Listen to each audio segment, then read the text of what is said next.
Hare Krishna. KC టాక్స్‌కి స్వాగతం. నేను లక్ష్మి.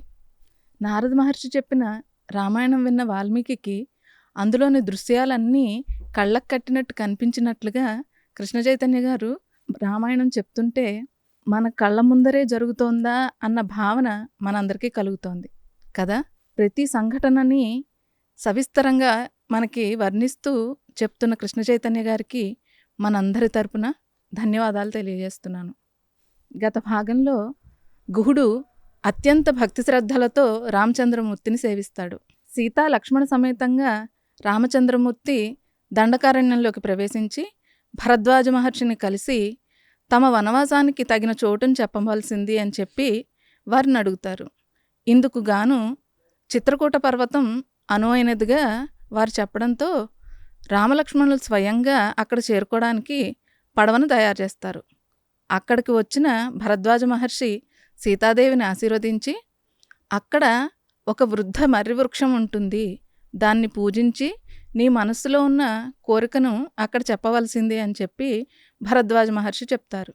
ఆ తర్వాత ఏం జరిగిందో మనం కృష్ణ చైతన్య గారిని అడిగి తెలుసుకుందాం. హరే కృష్ణ. హరే కృష్ణ. భరద్వాజ మహర్షి సీతాదేవిని ఆశీర్వదించి చిత్రకూట పర్వతం దగ్గర వృద్ధ మర్రి చెట్టు ఉంటుందని దానికి పూజ చేసి మనసులో ఉన్న కోరిక ఆ చెట్టుకు చెప్తే తప్పకుండా నెరవేరుతుందని చెప్తారు. ఆ తర్వాత ఏం జరిగిందో మీరు మాకు వివరించండి. శ్రీరామ రామ రామేతి రమే రామే మనోరమే సహస్రనామ తత్తుల్యం రామనామ వరాననే. జై శ్రీరామ్. భరద్వాజ మహర్షి చెప్పినట్లుగానే సీతామాత నేనెప్పుడెప్పుడు ఆ వృద్ధ మర్రి చెట్టుని చూస్తాను, ఎందుకంటే చెట్లల్లో పూర్వకాలంలో కొన్ని వందల వేల సంవత్సరాలు లక్షల సంవత్సరాల పాటు బ్రతికున్న పెద్ద పెద్ద వృక్షాలు ఉండేవంట ఆ కాలంలో. ఇప్పటికీ కూడా మనం దండకారణ్యంలోకి చూస్తే, ఏ అమెజాన్ ఫారెస్ట్లోనో చూస్తే కొన్ని వృక్షాలు ఎన్ని వందల సంవత్సరాల నుంచి ఉన్నాయో మనకే తెలియదు. అలాంటి వృక్షాలు డెఫినెట్లీ యోగులో, మునులో, తపస్సులో వృక్షాకారంలోకి మారి అక్కడ తపస్సు చేసుకుంటున్నట్లుగా కూడా మనకు పూర్వీకులు చెప్తారు, ఋషులు మునులు కూడా చెప్తారు. అలాంటిది సీతామాతకు ఆ వృక్షం ఎన్నో రకాల వరములిస్తుందన్న సంగతి తెలుసుకున్న సీతాదేవి ఇక తొందరగా ఈ ప్రాంతాన్ని దాటి మనం పడవలో అటువైపుకు వెళ్ళి ఎప్పుడెప్పుడు ఆ వృక్షాన్ని చూస్తానా అని కుతూహలంగా ఎదురుచూస్తుంది. రామలక్ష్మణులిద్దరూ కూడా ఆ సంగమం వైపుకు చూశారు. ఒక వైపు నుంచి గంగ ఉధృతంగా ప్రవహిస్తుంది, ఇంకొక వైపు నుంచి యమున ఉధృతంగా ప్రవహిస్తుంది. అవి రెండూ కూడా వచ్చి ఇక్కడ కలుస్తున్నాయి. ఆ కలిసే చోట ప్రవాహం చాలా స్ట్రాంగ్గా ఉంటుంది, కరెంట్స్ చాలా గట్టిగా ఉంటాయి. ఇక మనం ఏర్పరిచే ఈ వృక్షములు చెక్కలతో కట్టుకునే నవక లాంటి నౌకతో ఖచ్చితంగా ఇంత ఉద్ధృతంగా ప్రవహిస్తున్న నదీ ప్రాంతాన్ని మనం దాటలేము. కాబట్టి ఏం చేద్దాం అని ఇద్దరూ ఆలోచించుకొని యమున ఎక్కడైతే వచ్చి గంగలో కలుస్తుందో ఆ ప్రదేశాన్ని కాకుండా కొంచెం ఆ యమున వైపుకి, అంటే ఇంకా పైకి వెళ్ళి ఆ యమునా నది ఎక్కడైతే ప్రవాహం కొంచెం తగ్గుముఖం పట్టిందో అక్కడి నుంచి మనం యమునా నదిని దాటుదాం అనే ఒక సంకల్పం రామలక్ష్మణులిద్దరూ చేశారు. చేసి ఆ యమునా నది ఒడ్డు వెంటే నడుచుకుంటూ పైభాగాలకు వెళ్ళారు. వెళ్ళగానే ఒకచోట వారికి అనిపించింది, తెప్ప మీద మనం ఇక్కడి నుంచి దాటుదామని అనుకొని తొందరగా ఆ ప్రవాహం మళ్ళీ ఉధృతం అయిపోయే లోపలే వాళ్ళు అటూ ఇటూ తిరిగి రామలక్ష్మణులిద్దరూ అక్కడ ఎండిపోయిన చెక్కలు కొన్ని ఉంటే వాటిని పేర్చారు. దాని తర్వాత కొన్ని విరిగిపోయిన పెద్ద పెద్ద వృక్షాలుంటే వాటి నుంచి చెక్కలు తీసుకొని వచ్చారు. లక్ష్మణుడు వెళ్ళి ఎన్నో రకాల లతలను కోసుకొని వచ్చి వాటితో బిగించాడు. బిగించగానే అదంతా కూడా ఆ లతలని తీసుకొని వచ్చాడు, దాన్ని బిగించాడు. ఒక రకమైన చిన్న తెప్ప తయారైంది. ఆ తెప్ప వాళ్ళు తయారు చేసిన చెక్కలన్నీ కూడా ఎన్నో రోజులుగా అక్కడ ఉండి అవి కొంచెం కృషించి కొంచెం ఒక రకంగా ఉన్నాయి. దాని మీద సీత కూర్చోలేదేమో అని ఎక్కడి నుంచో కొన్ని పెద్ద పెద్ద ఆకులంటే ఒక అరిటి ఆకులు లాంటివని అనుకోండి, అలాంటి ఆకులన్నీ తీసుకొని వచ్చి ఆ తెప్ప మీద పేర్చి సీతాదేవిని ఫస్ట్ ఆ తెప్ప మీద కూర్చోమన్నారు వీళ్ళిద్దరూ. సో, అలా వాళ్ళు చెప్పినట్లుగానే సీతాదేవి వచ్చి ఆ తెప్ప మీద కూర్చోగానే రామలక్ష్మణులిద్దరూ గూడా చెరువొక వైపు పెద్ద పెద్ద తెడ్లు, ఆ తెడ్లని అటూ ఇటూ పట్టుకొని ప్రవాహాన్ని చాలా సూక్ష్మంగా గమనిస్తూ వాళ్ళు అక్కడ ఆ ప్రవాహాన్ని దాటే ప్రయత్నం చేస్తే మధ్య భాగానికి వెళ్ళేసరికే అంచనాకి విరుద్ధంగా ప్రవాహం చాలా గట్టిగా ప్రవహించటం మొదలుపెట్టింది. చాలా చాకచక్యంగా ఇద్దరూ ఆ తెట్లని బ్యాలెన్స్ చేస్తూ నడుపుతున్నప్పుడు సీతామాత కాలింది అని వ్యాసుడు చెప్పాడు. కాలింది అంటే యమున.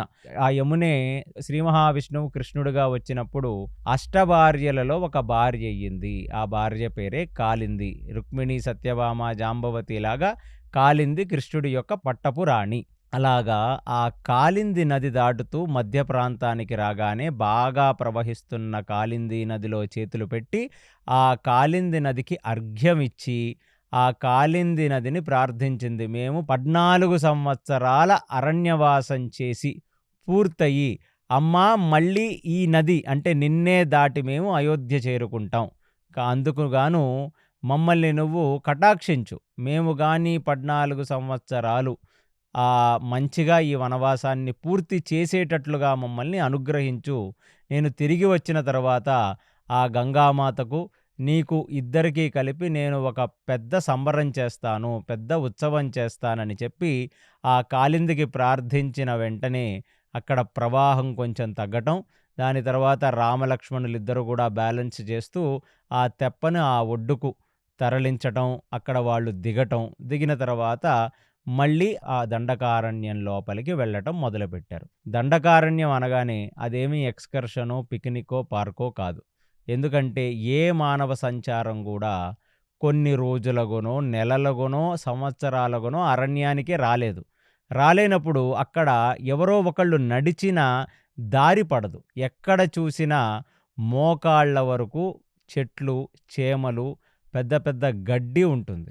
మరి మోకాళ్ళ వరకు ఉన్న గడ్డిలో మనకు కనపడకుండా అడుగు తీసి అడుగు వేస్తే మరి కింద ఎలాంటి పాములున్నాయి, ఏవి నత్తలున్నాయి, కింద ఏమన్నా ముళ్ళున్నాయా, పెద్ద పెద్ద రాళ్ళున్నాయా, లేదా ఏదైనా చిన్నపాటి జీవి ఏమన్నా అక్కడ పడుకోనుందా, అసలు ఏమీ అర్థం కాదు. అంటే కాలు తీసి కాలు వెయ్యటానికే చాలా అలర్ట్‌గా ఉండాలి. అలాంటిది ఒక దండకారణ్యం.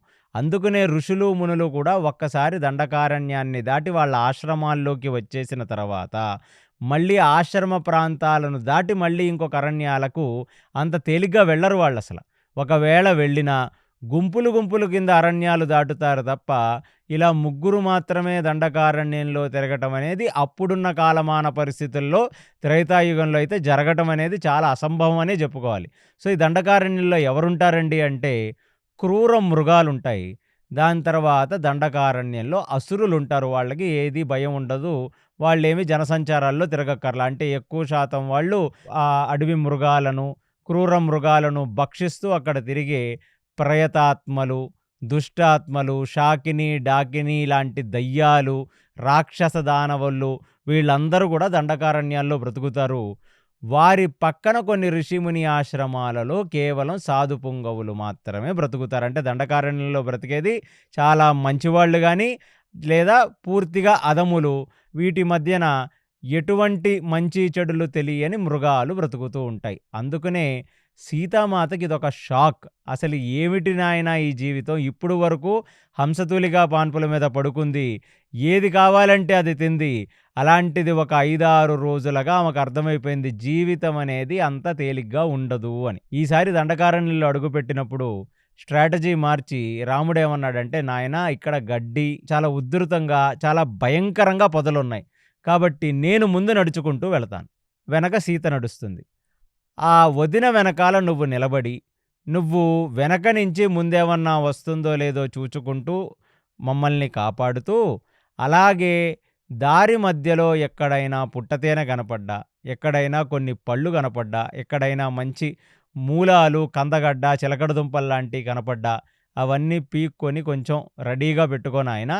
నీకు ముందు నుంచి కాపాడటం ఈసారి నేను చేస్తాను అంటే వాళ్ళ చేతిలో ఒక పెద్ద ధనస్సు పట్టుకొని ముందుకు అడుగు తీసి అడుగు వేస్తున్నప్పుడు ఆ పొదలను ఇటూ అటూ జరుపుకుంటూ గట్టిగా అరుచుకుంటూ పాదాల శబ్దాలను కూడా గట్టిగా పడేటట్టుగా వేస్తూ ఉంటే ఇక్కడ ఏదో ఒక సంచారం ఉందని ఈ పాములు, రాకాస బల్లులు ఇట్లాంటివన్నీ కూడా భయపడి దగ్గరికి రాకుండా ఉంటాయి.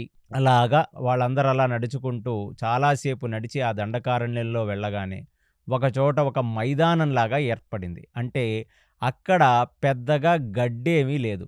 ఏమిటి ఇక్కడ మైదానం ఏర్పడిందని అనుకుంటున్న తరుణంలోనే వారికి ఒక పెద్ద వృక్షం కనపడింది అక్కడ. భారద్వాజ మహర్షి చెప్పినట్లుగా ఒక ఊడల మర్రి, ఒక వృద్ధ మర్రి చెట్టు కనపడింది.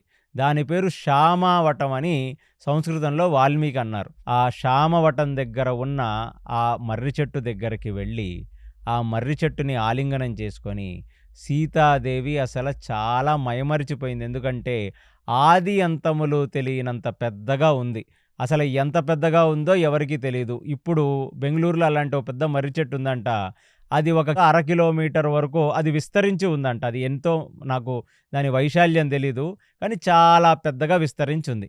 అలాంటి మర్రి చెట్టుని చూసి ఎంతగానో ఆనందపడి, ఆ మర్రి చెట్టుకి ప్రదక్షిణ చేసి, ఆ మర్రి చెట్టుని ముట్టుకొని, ఆ మర్రి చెట్టుని సీత అడిగింది, ఎటువంటి కష్టాలు రాకుండా 14 సంవత్సరాల అరణ్యవాసం కళ్ళు మూసి కళ్ళు తెరిచే లోపల అయ్యేటట్టుగా మమ్మల్ని అనుగ్రహించు.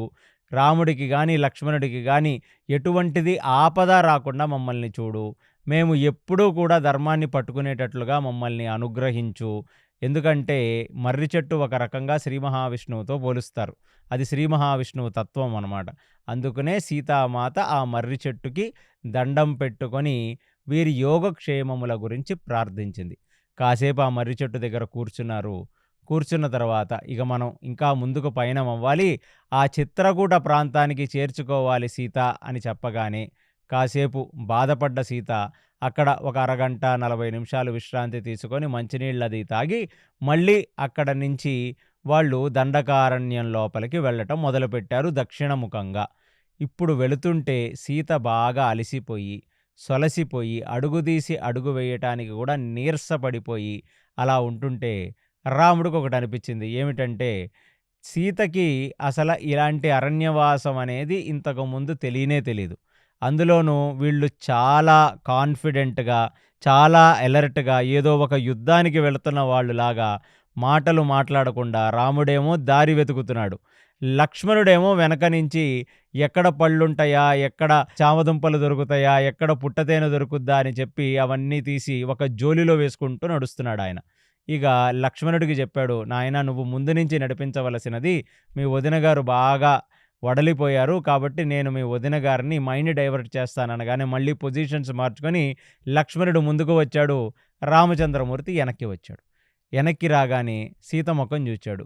ఏ ముఖంలో నవ్వు లేదు. తల కిందకు దించుకొని పాదాలు తీసి పాదాలు వేయటం మాత్రమే సీత చూస్తుంది. కుడి ఎడమలు సీత చూడట్లేదు. ఒక గుర్రానికి ఇలా గంతలు కడితే కేవలం ముందుకు మాత్రం ఎలా చూస్తుందో అలా చూస్తుంది. అప్పుడు రాముడు సీతని పిలిచాడు. పిలవగానే ఒక నిమిషం తల ఎత్తి వెనక్కి తిరిగింది. తిరగగానే అటూ ఇటూ చూడకుండా అంత సీరియస్‌గా నడుచుకుంటూ వెళతావేమిటి? అసలు దండకారణ్యం అంటే అదేదో పెద్ద టార్చర్ లాగా నువ్వు ఫీల్ అవుతున్నావు. ఈ కుడి చూడు నీకిష్టమైన జాంపండు చెట్టుంది అనగానే సీత చూసింది. చూసావా ఎంత మంచి మంచి జాంకాయలున్నాయో అంటే సీత కూడా అందనమాట. మన కోసల నగరంలో అయోధ్యలో కాసే జాంకాయల కంటే కూడా ఇవి ఇంకా బాగున్నాయి అంటే అప్పుడు చెప్తున్నాడు అవి మనిషి నాటిన జాంకాయలు. ఇవి ఈ అరణ్యంలో పెరిగిన జాంకాయలు. ఇక్కడ చూడు రేగిపళ్ళ చెట్టు అని రేగిపళ్ళ చెట్టు చూపిస్తున్నాడు. ఆ పక్కన ఒక చిన్న కోనేరొస్తే అక్కడ చూడు ఇలాంటి లిల్లీ ఇంతకుముందు చూసావా? ఇలాంటి ఒక కలువ పువ్వు ఇంతకుముందు చూసావా? ఈ కలువ పువ్వు చూడు బ్లూ కలర్‌లో ఉన్న కలువ పూలు అనగానే అబ్బబ్బబ్బబ్బా! చాలా బాగుంది ఈ కలువ పువ్వు అనగానే ఇటువైపు చూడు ఇది జామున్ చెట్టు. ఇది చూడు ఎంత పెద్దగా ఉందో అని ఆ జామున్ చెట్టు చూపిస్తున్నాడు. దాని తర్వాత ఆయన అశోక వనాల్లాగా వచ్చాయి మధ్యలో ఆ అశోక చెట్టుని చూపిస్తున్నాడు. ఇంకొక రకమైన చెట్లు చూపిస్తున్నాడు. జడల మర్రులొచ్చాయి చూసావా ఇది ఎంత భయంకరంగా ఉందో ఇది రాక్షస చెట్టు అన్నాడు.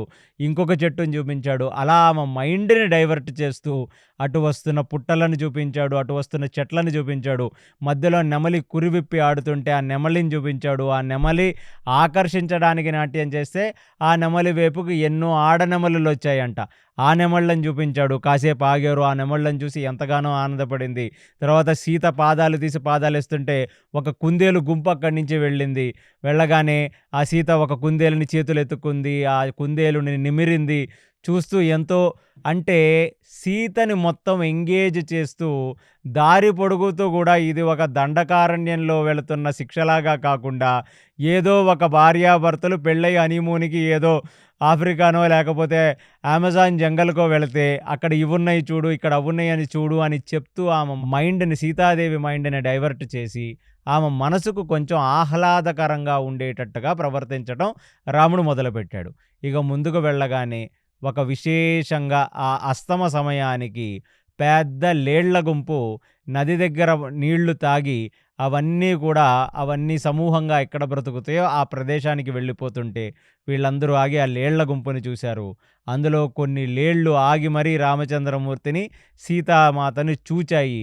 లక్ష్మణుడు కూడా వాళ్ళ పక్కన నించొని అక్కడ నీళ్లు తాగుతున్న జీబ్రాలను, జిరాఫీలను, లేళ్లను మొత్తం వాళ్ళు ఒక జంగల్ సఫారీకొస్తే ఎలా అయితే చూశారో మొత్తం వీటన్నిటిని చూస్తూ ఉండేసరికి అక్కడ ఆ నదీ ప్రాంతంలో ఈ రాత్రికి వాళ్ళిగ బస చేద్దాం అని నిర్ణయించుకొని, ఆ లక్ష్మణుడు గూడా దారి పొడుగుతా కోసుకొచ్చిన కందవ, మూల, ఫలాలన్నిటినీ గూడా అక్కడ పేర్చి, వాళ్ళందరూ ఆ రాత్రికి ఆ పక్కనే ఉన్న ఆ నదీ ప్రాంతంలో నీళ్లు తాగి, అక్కడ ఉన్నవన్నీ తిని, రామ, లక్ష్మణులు ఇద్దరూ కూడా ఒక మంచి వృక్షాన్ని చూసుకొని దాని కింద పడుకోనుండగా లక్ష్మణుడు వాళ్లకు కాపలా కాస్తూ అక్కడ నించొని ఉన్నాడు.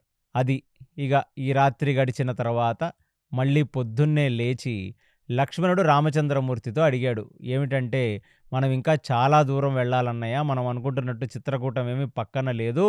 మనం ఇంకా చాలా లోపలికి వెళ్ళాలి. కాబట్టి ఇవాళ వదినా నువ్వు కూడా కొంచెం ఉత్సాహంగా ఒక రన్నింగ్ రేస్ లాగా నువ్వు, నేను, మన అన్నయ్య అందరం కలిసి చాలా ఫాస్ట్‌గా అడుగులు వేస్తూ వెళ్ళాలి. ఎందుకంటే అడుగు తీసి అడిగేసి, అడుగు తీసి అడిగేసే లోపల మనం పెద్దగా కిలోమీటర్లు కవర్ చేయలేకపోతున్నాం బై ఫుట్. అనగానే సీతామాత కూడా అలాగే అంది. నిన్నటి రోజున వాళ్ళు మొత్తం అరణ్యంలో చూచిన జంతువుల దగ్గర నుంచి, చెట్ల దగ్గర నుంచి అవి ఇవి చూచింది కాబట్టి సీతామాతకు తనను తను ఎలా ఎంటర్‌టైన్ చేసుకోవాలో అర్థమైంది.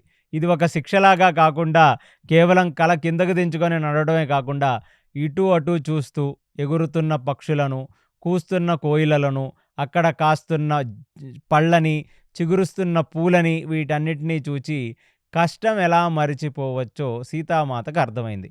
ఇవాళ అర్థమైన తర్వాత వాళ్ళని అనుగమిస్తూ, లక్ష్మణుడిని అనుగమిస్తూ, సీతను అనుగమిస్తూ రామచంద్రమూర్తి ఈ దక్షిణ దిశగా వాళ్ళు ప్రయాణం చేస్తూ వెళ్ళి ఆఖరికి మిట్ట మధ్యాహ్నం సూర్యుడు నెత్తి మీదకు వచ్చేసరికి వాళ్లకు ఒక శృంగ పర్వతములు అంటే ఒక మౌంటైన్స్ కనబడ్డట్టుగా కనబడ్డాయి.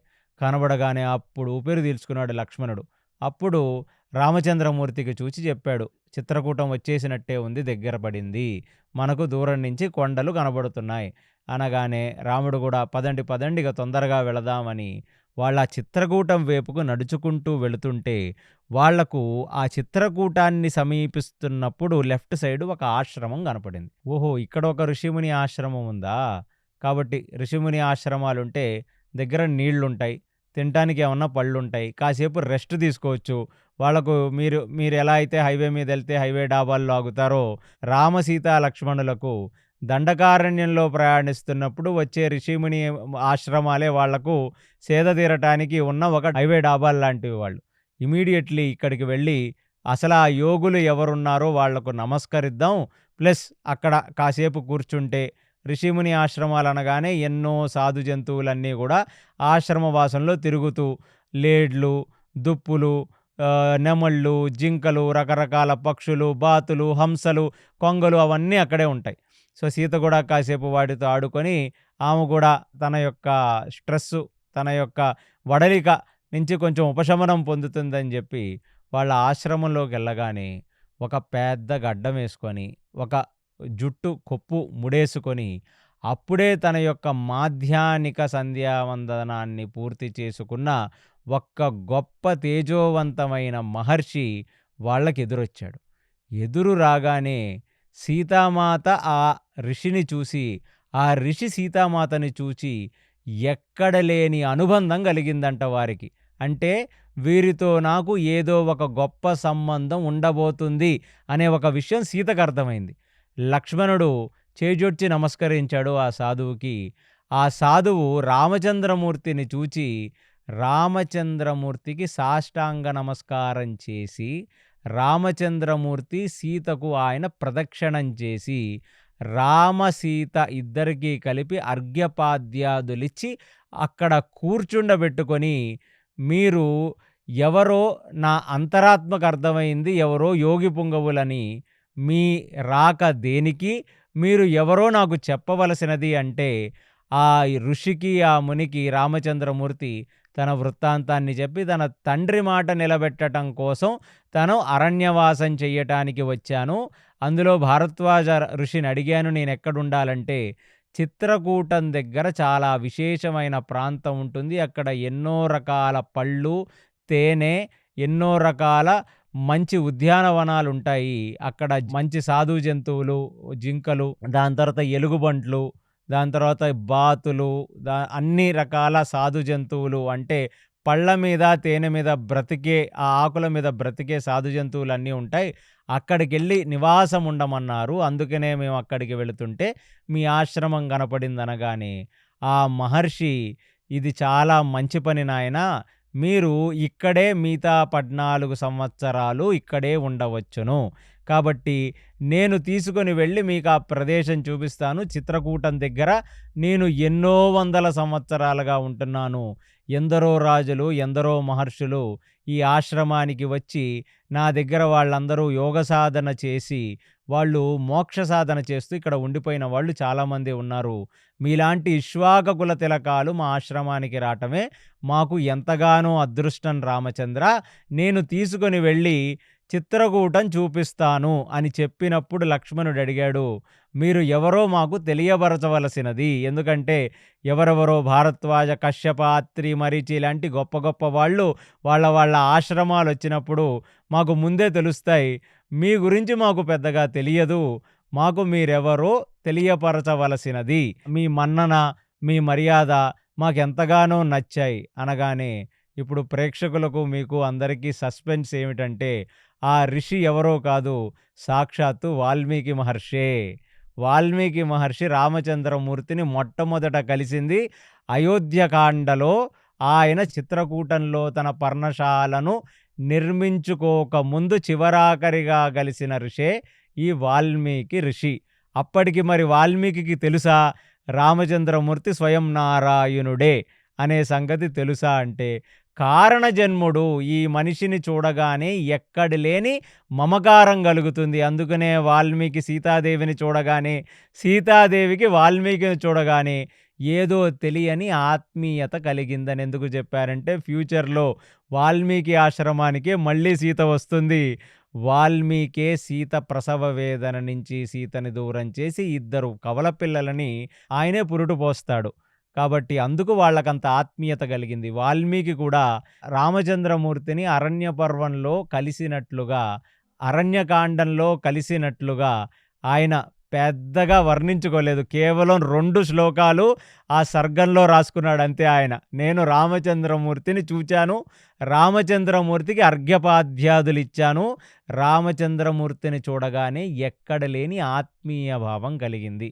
అంత మాత్రమే రాసుకున్నాడు. అంటే ఇది మొత్తం ఆయన కథ రాసుకుంటూ ఎప్పుడైతే బ్రహ్మ వచ్చి ఆయనకి దర్శనమిచ్చాడో, ఎప్పుడైతే నారదుడొచ్చి ఆయనకి చెప్పాడో, అప్పుడు ఆయనకి మొత్తం తెలిసొచ్చింది రాముడి యొక్క జన్మ.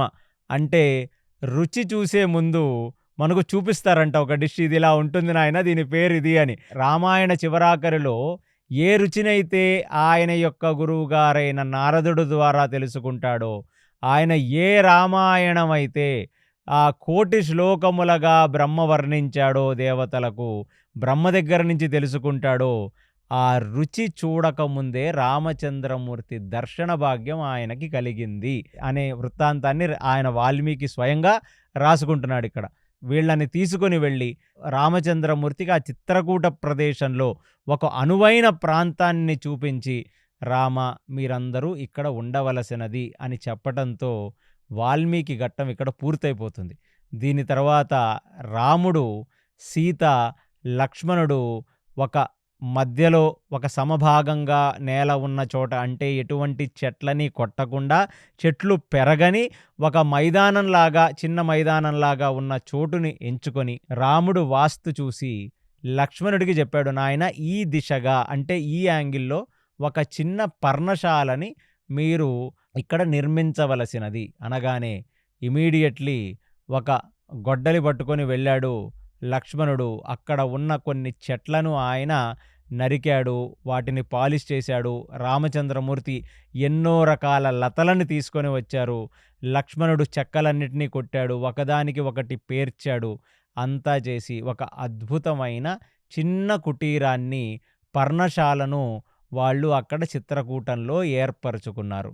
ఏర్పరచుకోగానే ఇక సంధ్యా సమయం అవ్వవస్తుంది. ఆ సంధ్యా సమయం లోపల రామచంద్రమూర్తి ఏమన్నాడంటే, మనం యజ్ఞం చేసి, మనం ఒక చిన్న యాగం చేసి, వేదమంత్రములు పఠిస్తూ ఉండగా మనం ఏర్పరచుకున్న ఈ కుటీరంలోకి ఇవ్వాళే మనం ఎంటర్ అవ్వాలి అనగానే ఆయన వెళ్ళి పనస చెట్లని కొట్టి కొన్ని పనస చెక్కలను తీసుకొని వస్తే, దానితో రాముడు తన దగ్గర ఉన్న శక్తితో దాన్ని అగ్నిగా మంత్రించి అక్కడ ఒక విశేషమైన యాగం చేసి సమస్త దేవతలందరినీ కూడా ప్రసన్నం చేసుకొని వాళ్ళందరికీ కూడా అందులో హవిష్యు ఇచ్చి, వాళ్ళకి దేవతలకు హవిర్భాగాలు ఇచ్చి ఒక గొప్ప యజ్ఞాన్ని ఆయన పూర్తి చేసుకొని మొత్తం వాస్తుకు సంబంధించిన మంత్రాలన్నీ చదువుతూ 4 దిక్కుల్లో ఉన్న దిగ్గజాలను ప్రార్థిస్తూ, అన్ని దిక్కులకు ఉన్న దేవతలు, అధిష్టాన దేవతలు వాళ్ళందరినీ స్తుతిస్తూ రాముడు మొట్టమొదట తన యొక్క కుడిపాదాన్ని ఆ పర్ణశాలలో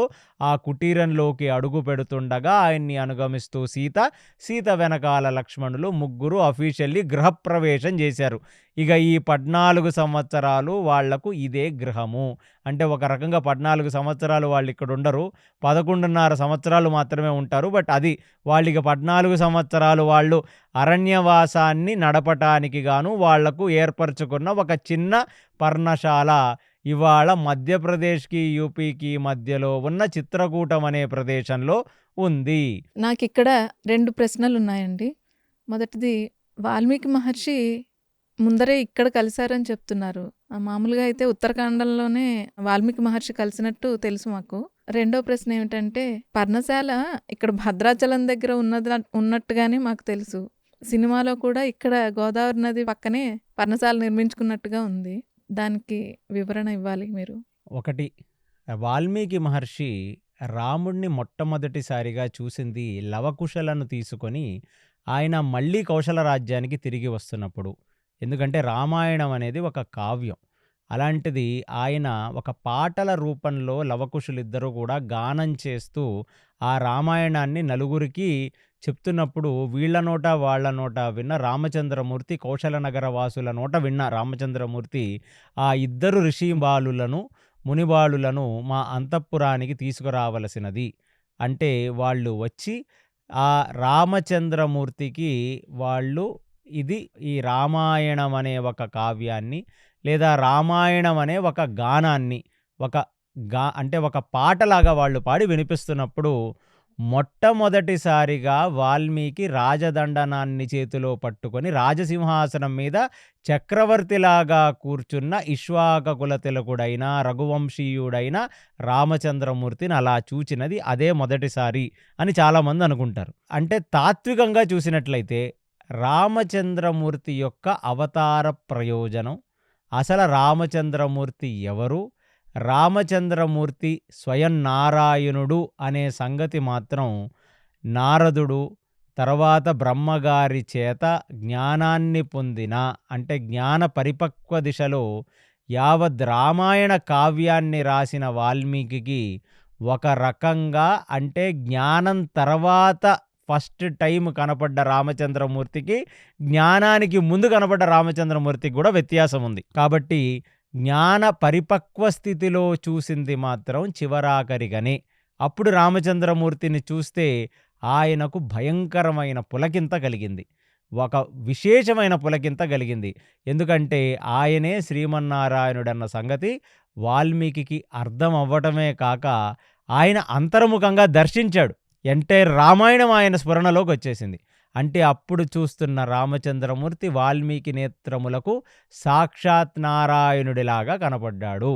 అవతారం తీసుకొని వచ్చిన నారాయణుడు నరరూపంలో ఉన్న రామచంద్రమూర్తిగా కనపడ్డాడు.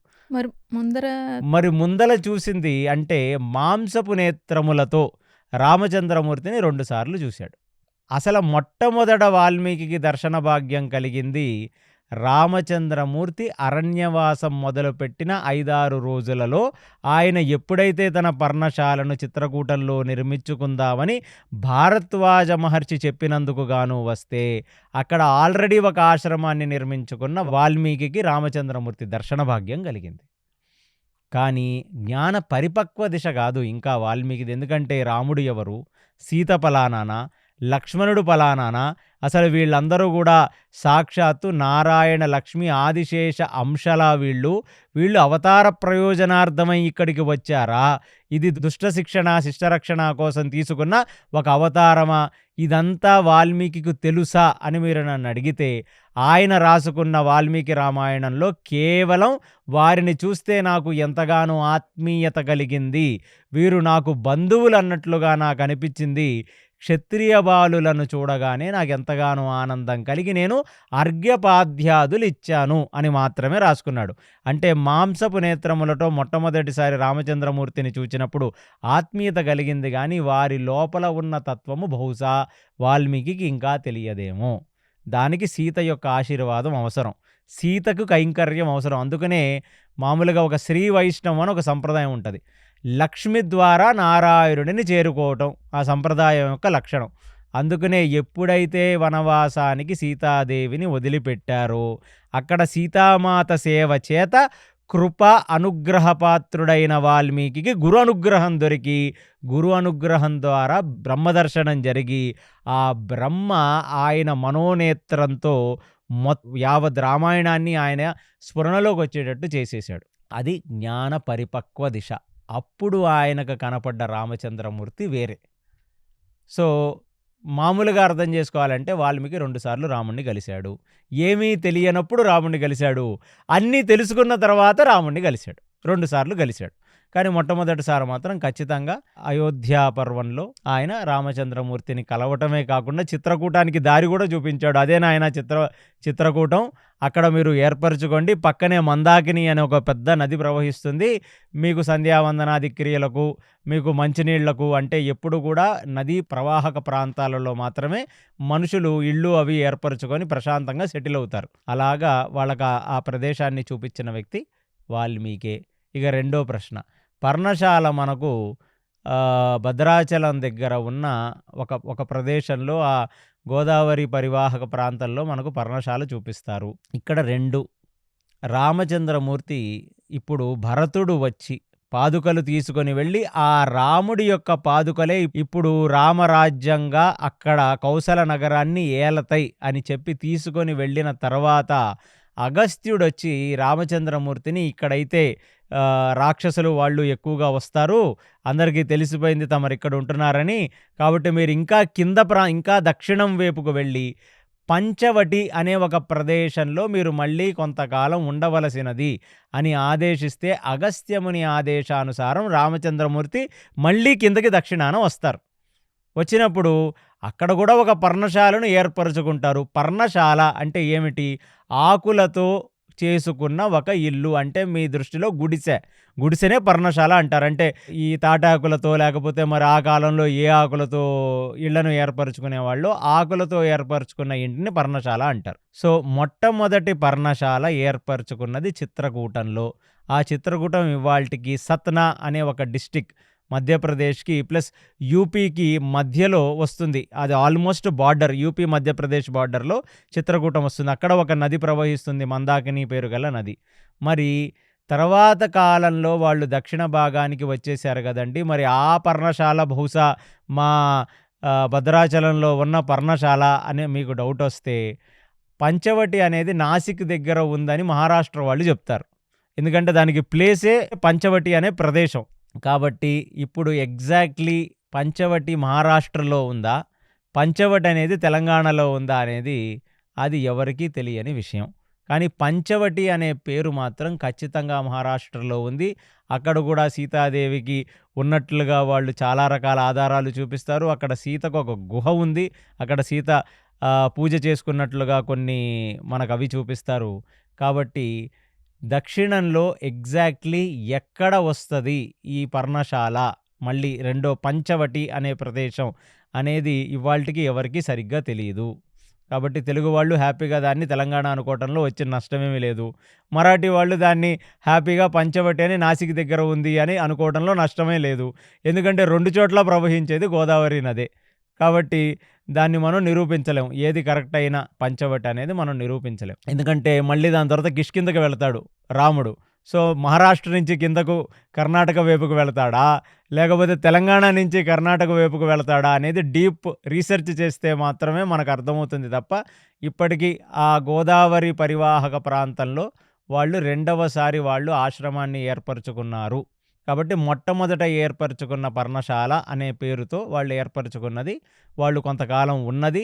భరతుడు వచ్చింది. పాదుకలు తీసుకువెళ్ళింది మాత్రం చిత్రకూటం. అది వాళ్ళకి నార్త్ ఇండియాలో ఉంది. అక్కడ విశేషమైన ఆశ్రమాలున్నాయి.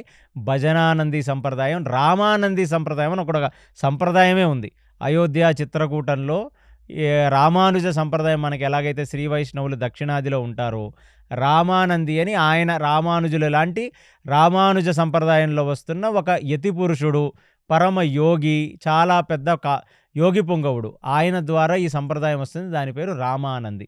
వాళ్ళందరూ చిత్రకూటంలో ఇవాల్టికి రామసీత భజనలు, తారక మంత్ర ఉపాసన, రామమంత్ర ఉపాసన చేసుకుంటూ ఆ మందాకి నది నీళ్లు తాగుతూ చిత్రకూటంలో హ్యాపీగా సాధనా ప్రదేశంగా భావిస్తూ అక్కడ అందరూ సెటిల్ అయ్యారు. ఎందో యోగి పుంగవులు. ఇప్పుడు రామ, లక్ష్మణ, సీత ముగ్గురు కూడా హ్యాపీగా ప్రతిరోజు మందాకిని నదికి వెళ్ళి సీతామాత ఆ మందాకిని నదిలో ఆమె యొక్క కాలకృత్యాలు, ఆమె యొక్క పూజా విధానాలు, ఇంటికి నీళ్లు తీసుకురావటం, దాని తర్వాత పూలు అవి కోసుకొని వచ్చి అక్కడ పూజా కార్యక్రమాలు అవి చేసుకోవటం కోసం ప్రతిరోజు సీతామాత మందాకిని నదికి వెళ్ళేది.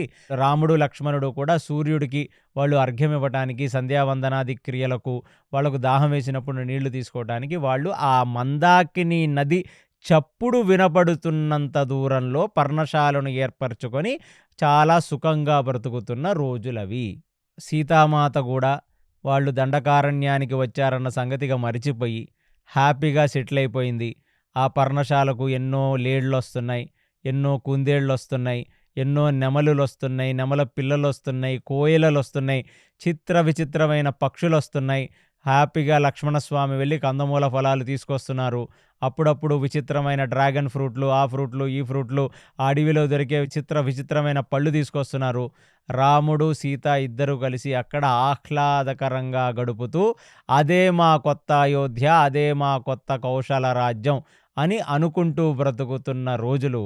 ఇప్పుడు స్క్రీన్ ప్లేలో వాల్మీకి ఇక్కడ కట్ చేస్తే మళ్ళీ అక్కడ కౌశల నగరానికి చేరుకున్నాడట సుమంత్రుడు. 2 రాత్రులు చాలా ఇబ్బంది పడి ఆ గుర్రాలు ముందుకు సాగక, ఆ గుర్రాలను నిమురుకుంటూ, ఆ గుర్రాలు అలిగితే ఆ గుర్రాల అలకలు తీరుస్తూ, ఆయన కాసేపు ఏడుస్తూ, మధ్య మధ్యలో ఆగి ఇక్కడ అక్కడ వీళ్ళు వాళ్ళు ఇచ్చిన రొట్టెలు అవి తినుకుంటూ ఆయన 2 రోజులకు ఒక సాయంకాలం పూట ఆయన కౌశల నగర వీధుల్లోకి ఆ రామచంద్రమూర్తిని, లక్ష్మణుడిని, సీతని తీసుకొని బయటికి వెళ్ళిపోయిన రథం, కాళీ రథంతో లోపలికి వచ్చాడు సుమంత్రుడు. ఎప్పుడైతే సుమంత్రుడి యొక్క కాళీ రథం చూచారో జనులందరూ గుండెలు బాదుకొని ఏడ్చారు. అంటే ఇంకా రథం లోపలికి రాలేదంటే ఎప్పటికైనా రాముడు మనసు మార్చుకుంటాడు, సీత మారుస్తుంది. లక్ష్మణస్వామి కూడా ఏం వెళ్తాంలే, ఆ దండకారణ్యం, ఇది మనుషులు బ్రతికే ప్రదేశమా, అడుగు తీసి అడిగేయాలంటేనే భయంగా ఉందని వాళ్ళందరూ తిరిగి వచ్చేస్తారేమో, వాళ్ళని సుమంత్రుడు దగ్గరుండి కన్విన్స్ చేసి తీసుకొని వస్తాడేమో అని చెప్పి కళ్ళల్లో ఒత్తులేసుకొని ఎదురు చూస్తున్నారు 3-4 రోజుల నుంచి. కాళీ రథం లోపలికి రాగానే ఇక వాళ్ళ గుండెలు బద్దలైపోయింది. ఇక రాముడు లోపలికి రాడు, సీత లోపలికి రాదు, ఇక లక్ష్మణుడు లోపలికి రాడు. అంటే 14 సంవత్సరాలు ఇక రామచంద్రమూర్తిని మనం చూడలేమని కొందరు బాధతో డోరేసేశారంట సుమంత్రుడి యొక్క ముఖం మీద. అంటే ఆయన రథం వెళుతుంటే ఆడవాళ్ళు వాళ్ళకున్న కోపాన్ని బహిర్గతంగా వ్యక్తపరచడానికి ఆ తలుపులు గట్టిగా వేసేసి, లోపల రోదిస్తూ, చిన్నపిల్లలు ఏడుస్తూ తల్లులను చూచి, పెద్దవాళ్ళందరూ వాళ్ళ వాళ్ళ సంధ్యావందనాది క్రియలు చేస్తున్నప్పటికీ కళ్ళెమ్మట అశ్రుధార కారిపోతుంటే, ఇక రాముడు లేని రాజ్యం ఊహించుకోలేక రాముడి చేత మేము పరిపాలింపబడము అనే ఒక కఠినమైన సత్యాన్ని జీర్ణించుకుంటూ బ్రతుకుతున్న రోజులు అయోధ్యలో నడుస్తున్నాయి. చెయ్యరాని తప్పే చేయించాడు దశరథుడు నా చేత. ఆయన ఈ చేతులతో రామచంద్రమూర్తిని, సీతాదేవిని, లక్ష్మణుణ్ణి తోలుకొని వెళ్ళి అక్కడ వదిలేసి వచ్చే ఒక కఠినమైన పని నా చేత చేయించాడని పరిపరి విధాల బాధపడుతూ, అందులోని ఆడవాళ్ళు మొఖం మీద తలుపేసేస్తే ఇక ఖచ్చితంగా సింబల్ ప్రకారమైనా అర్థమైపోయింది. ఇక నేను తీసుకెళ్ళి వదిలేశానని నన్ను కూడా అసహించుకుంటారు. ఎందుకంటే అంత అటాచ్‌మెంట్‌తో ఉన్నారు అయోధ్యావాసులందరూ.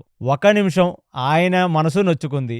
గుర్రాలైతే లోపలికి రావటానికి రెడీగా లేవు. అవి రాముడు లేకుండా వెళ్ళటానికి రెడీగా లేవు. అలాంటిది కేవలం దశరథుడు మాట వినటం వల్ల ఆయన జనాలందరికీ చెడ్డాడు.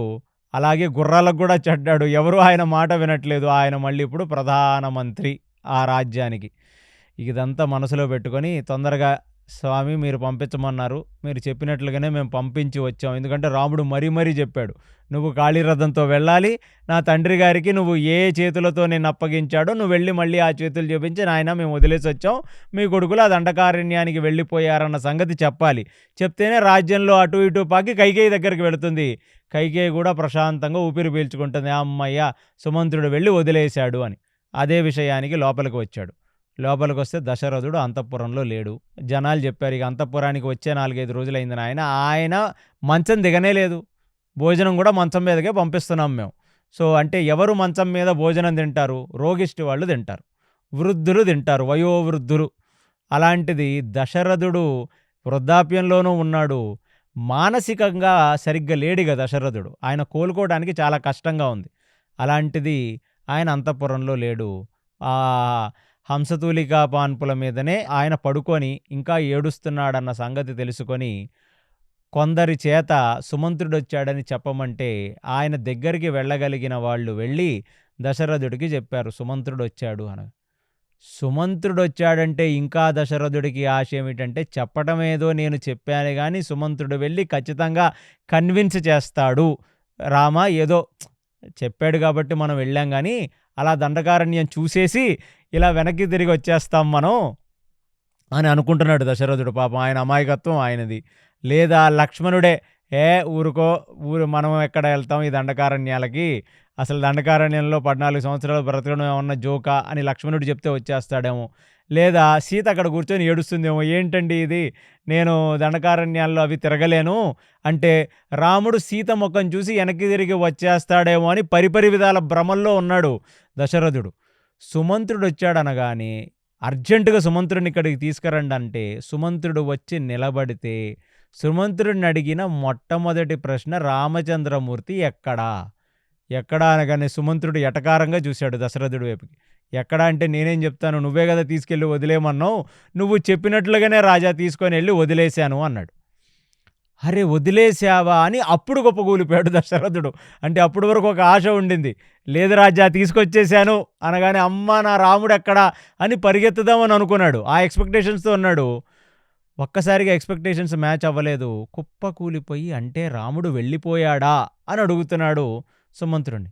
వెళ్ళిపోయాడా ఏమిటి, పంపించిందే నువ్వు, మళ్ళీ వెళ్ళిపోయాడా అంటావేమిటి, నన్ను కూడా తీసుకెళ్ళి వదలమని చెప్పావు, వదిలాను, వదలటానికి కదా పంపించావు, వదలటానికి పంపించలేదా, అంత వెటకారంగా అడుగుతావేమిటి అన్నాడు ఆయన. మళ్ళీ ఆయన గుండెలు బద్దలు కొట్టుకొని ఏడ్చాడు. ఈ చేతులతో రాముణ్ణి, ఈ చేతులతో నా కొడుకుని పంపించేశానే నేను అని గుండెలు బద్దలు కొట్టుకొని ఏడ్చి ఇక పక్కన కైకేయి దశరథుడి యొక్క పరిస్థితి చూసి తను కూడా దశరథుడు ఎక్కడైతే కూలిపోయాడో ఆ పక్కనే కూర్చుంటే సుమంత్రుడి కంట వెంట కూడా నీళ్లు కారుతూ ఆయన నోటి వెంట మాట రావట్ల. అంటే వాళ్ళందరికీ ఇక రాముడు 14 సంవత్సరాలు కనపడడనే ఒక విషయం ఇప్పుడు జీర్ణమైంది సుమంత్రుడిని చూసిన తర్వాత. అంటే ఈ 4-5 రోజులు సుమంత్రుడు రాలేదు కాబట్టి సుమంత్రుడు వెంట పెట్టుకొని తీసుకొస్తాడని వాళ్ళు అనుకున్నారు. పాపం పిచ్చి భ్రమ. ఆ కౌశల రాజ్యంలో ఉన్న ప్రజలు అనుకున్నారు. అందుకని ఆడవాళ్ళు కోపంతో తలుపులేసేశారు. సరే నాయన, చివరాఖరిగా రామచంద్రమూర్తి దర్శనమేమిటి? ఆయన మానసిక పరిస్థితి ఏమిటి? నా గురించి ఏమన్నా మాట్లాడాడా అని అడిగాడు దశరథుడు. అంటే తండ్రి గారికి ఒక విషయం చెప్పండని చెప్పాడు. మొత్తం రాముడు మీకు మూడు విషయాలని చెప్పమని చెప్పాడు నాకు. ఒకటి ఏమిటంటే, అసల 14 సంవత్సరాలు కళ్ళు మూసి తెరిచే లోపల అయిపోతాయి. మీరు ఓవర్‌గా బాధలవి పడొద్దు. మీ సెంటిమెంటు, సినిమా సెంటిమెంట్‌లవి చూపించొద్దిక్కడ. ఎందుకంటే, నాకు ఇష్టపూర్వకంగా ఎళ్ళాను. నేనేమి కష్టంగా ఎళ్ళలేదు. ఇష్టంగా వెళ్ళినప్పుడు కష్టం గూడా చాలా రుచిస్తుంది. కష్టంగా వెళితే ఇష్టమైన విషయం గూడా రుచించదు. కాబట్టి నేను కష్టంగా ఎళ్ళలా. నా మనసేమన్నా బరువెక్కింది, భరతుడికి రాజ్య పట్టాభిషేకం చేస్తున్నారు మీరు అని నా మనసులో ఇంత బాధ లేదు. అసలా మాటికొస్తే భరతుడికి పట్టాభిషేకం చేస్తున్నారని నాకు చాలా ఆనందంగా ఉంది. కాబట్టి ఇది నేను కష్టపడి చేస్తుంది కాదు, చాలా ఇష్టపడి చేస్తుంది. ఇది నాకు, సీతకి ఒక హనీమూన్ లాంటిది. హ్యాపీగా మేము అక్కడ ఆశ్రమం అది కట్టుకొని జింకలతోనూ, లేళ్లతోనూ సీతాదేవి ఆడుకుంటుంది. చాలా ప్రశాంతంగా ఉంది. కాబట్టి మీరు ఖచ్చితంగా ఇది మేము కష్టపడి వెళ్ళింది కాదు, అది మనసులోంచి తీసేయండి. ప్లస్ మీ ఆరోగ్యం జాగ్రత్త. మీరు పరిపరి విధాలుగా దీన్నే ఆలోచించి మీ ఆరోగ్యం పాడు చేసుకోవద్దు. ఇది ఫస్ట్ ఆయన సూచన ఇచ్చాడు. అంటే రాముడు నాకు చెప్పిన 3 విషయాలు నాకు చెప్పింది రాముడు మీ గురించి. ఇది మొట్టమొదటి విషయం. ఇక రెండవ విషయం, ఇతకు పూర్వం కైకేయిని మాత్రమే బాగా చూచుకునేవారు. కైకేయికి ఎక్కువ సమయం ఇచ్చేవారు. కైకేయితోనే అనురక్తి ఉన్నట్లుగా చూపించేవారు. బయట ప్రపంచానికి కూడా అలాగే కనపడేది. ఇప్పుడు కైకేయి నన్ను పంపించిందని కైకేయిని మర్చిపోయి, ఇతకు పూర్వం అతివృష్టి అనావృష్టిలాగా ముందు ఎప్పుడు కైకేయి దగ్గరికి వెళ్ళి, ఇప్పుడు అసలు కైకేయి ముఖం చూడకుండా ఉండకండి. 3 భార్యలు, మీ పట్టపు స్త్రీల 3 కూడా మీరు మీ 3 కళ్ళుగా భావించి అందరినీ కూడా చాలా ప్రేమగా, అనురాగంగా చూచుకోండి. అంటే కైకేయి ఇలాంటి పని చేసిందని ఆమె మీద వివక్ష చూపించొద్దు, ఆమెను కూడా మీరు ప్రేమపూర్వకంగా చూచుకోండి అని సలహా ఇచ్చాడు స్వామి మీకు. ఓహో, అలాగా నాయన, రామచంద్రమూర్తి మనసు ఎంత మంచిది. ఆ కైక చేసిన పనికి కైకను బాగా చూచుకోవలసినదని నాకు సలహా ఇస్తున్నాడు. సరే, ఇక 3వ సలహా అంటే, భరతుడిని పట్టాభిషిక్తుడిని చేచి నా మాటగా భరతుడికి చెప్పండి. ఏమిటంటే, ప్రజలందరినీ కూడా పిల్లలలాగా పాలించమని చెప్పండి.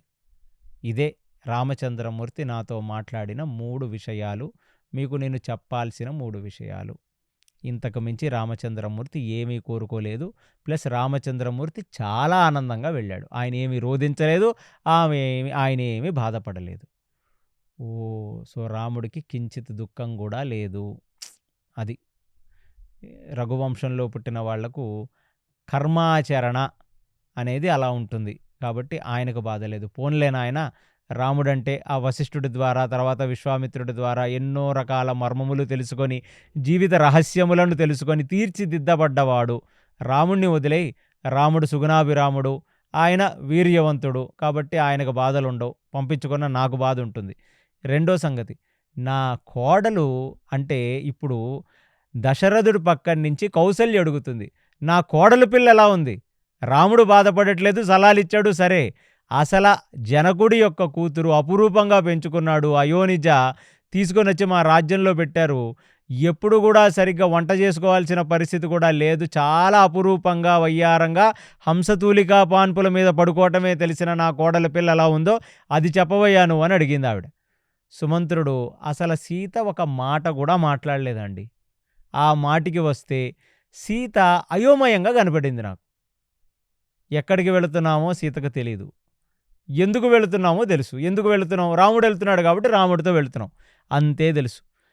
పతి అడుగుజాడలలో నడిచే భార్య తప్ప ఆమెకంటూ సొంత ఒపీనియన్లే లేవు. కాకపోతే సీత యొక్క మనస్సు, సీత యొక్క ముఖాన్ని చూస్తే మాత్రం సీత ఏదో ఒక ఏమరుపాటులో ఉంది. అంటే కొత్తగా ఒకళ్ళు చిన్నపిల్లల్ని మనం సడన్గా ఏదైనా కొత్త ప్రదేశానికి తీసుకొని వెళ్తే అడ్జస్ట్ అవ్వడానికి కొంచెం టైం పడుతుంది కదా, అలా అడ్జస్ట్ అవ్వడానికి పడుతున్న టైంలో ఉన్న ఒక అయోమయ స్థితిలో ఉంది తప్ప సీత ఏమీ మాట్లాడలేదు. ఆ మాటికొస్తే ఆమె కంట వెంట నీరు కూడా ఏమీ రాలేదు. పెద్దగా ఆమె ఏడవలేదు. ఎందుకంటే రాముడు ఏడవట్లేదు కాబట్టి. రాముడిని చూసుకొని రాముడిలోనే ధైర్యం వెతుక్కొని రాముడు ఎక్కడుంటే అక్కడే అనుకుంటుంది. కాబట్టి కొత్త ప్రదేశానికి అడ్జస్ట్ అవ్వడానికి కొంచెం టైమ్‌గా ఉండి కొంచెం అయోమయంగా ఉందంతే. అనగానే కౌసల్య ఏం చేస్తాం, దౌర్భాగ్యం. అలాంటి మంచి ఇంటిలోంచి కోడల్ని తీసుకొనొచ్చి, ఈ పెద్ద మనిషి ఇలాంటి వాడిని పెళ్లి చేసుకున్నాను కాబట్టి అడవిల పాలు చేసేసాడు కోడల్ని, పెద్ద కొడుకుని. ఇలాంటోళ్ళుంటారు అంది. అనగానే దశరథుడు కౌసల్య వైపుకు చూశాడు. ఓహో! అంటే కైకేయితో అయిపోయింది. ఇప్పుడు కౌసల్యతో మొదలవుద్దనమాట నాకు టార్చర్ అని అనుకున్నాడు. అలాంటి ఒక విషయం జరుగుద్ది కూడా ఇప్పుడు నిజంగానే అనుకున్నాడు. ఇక మూడవది, పోనీ నాయన ఆ సుమిత్ర కొడుకైన లక్ష్మణుడు, ఆయన పరిస్థితి ఏమిటి? ఇది మాత్రం నేను చెప్పలేను రాజుగారు, మీకు నా నోటితో నేను చెప్పలేను అన్నాడు. ఏమీ పర్వాలేదు నాయనా, ఇక కైకేయి ఇచ్చిన శాఖల కంటే పెద్ద శాఖలు ఉండవు కదా నా జీవితంలో. శాఖలు అలవాటైపోయాయి నాయన 3-4 రోజుల నుంచి. కాబట్టి కొత్తగా ఇప్పుడు కరెంట్ షాక్ పెట్టినా నాకు షాక్ తగిలేటట్టేమీ లేదు. కాబట్టి లక్ష్మణుడు ఏమన్నాడో చెప్పు నాయన అని. లక్ష్మణుడు మాత్రం బాణాలేసినట్టు తూట్లు తూట్లు వేసేసాడు సార్ మీ మీద అని చెప్పాడు ఆయన సుమంత్రుడు.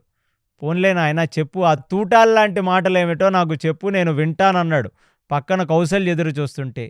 ఛీ, అసల కైకేయి మీద అనురక్తితో కళ్ళు మూసుకుపోయి ధర్మాధర్మ విచక్షణ కోల్పోయి సుగుణాభిరాముడు ధర్మమూర్తి అయిన రామచంద్రుణ్ణి అరణ్యాలకు పంపించి వేస్తున్నప్పుడు జనాలందరూ ఏడుస్తున్నా ప్రజల మనిషిని నేనని విస్మరించి కేవలం కైకేయి మాటకు మాత్రమే నిలబడిన దశరథుడు నాకు తండ్రి కాదు, నేను ఆయనకి కొడుకుని కాదు.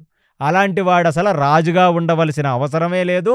అసలు దశరథుడు రాజు అని నా మనసులో నేను అనుకోవట్లేదు. ఆ మాటికొస్తే దశరథుడు ఉన్నా ఒకటే, లేకపోయినా ఒకటే. అలాంటి ఒక రాజు చేత పాలింపబడ్డా ఒకటే, పడకపోయినా ఒకటే. సర్వధర్మాలు కోల్పోయిన ఒక అధర్మంలో ఉన్న ప్రభువుగా మాత్రమే ఇవాళ నుంచి నాకు దశరథుడు కనబడతాడు తప్ప ఒక చక్రవర్తిలో, ఒక రాజులో, ఇంద్రుడో, చంద్రుడో, లేకపోతే బృహస్పతో, నారాయణుడినో చూచే ఒక అదృష్టాన్ని దశరథుడు కోల్పోయాడు.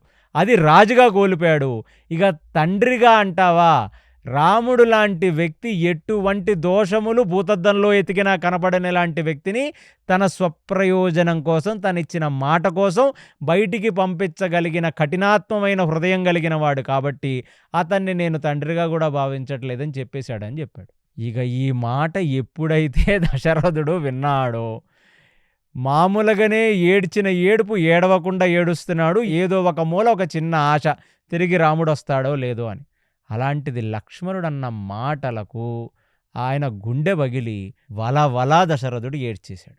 ఇక ఆ లక్ష్మణుడు ఇలాంటి ఒక మాటలు అన్నాడనే సంగతి విన్న కౌసల్య కళ్ళెరిపెక్కాయి.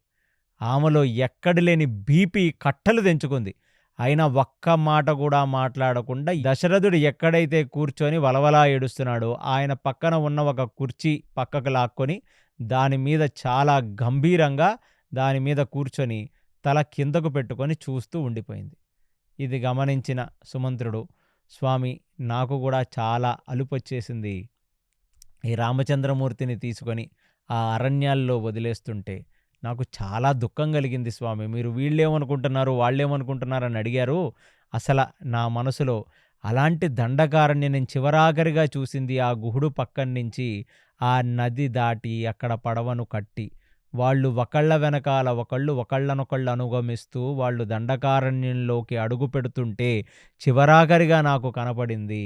వాళ్ళు అలా అడవిలోకి మాయమైపోయారు. అసలు కాకులు దూరని కాడడువులు, చీమలు దూరని చిట్టడువులు, కాలు తీసి కాలు వెయ్యాలంటే విషసర్పాలు, బొద్దింకలు, అసలు ఎన్ని రకాల క్రూరమృగాలు ఉంటాయి అసలు లోపలికి.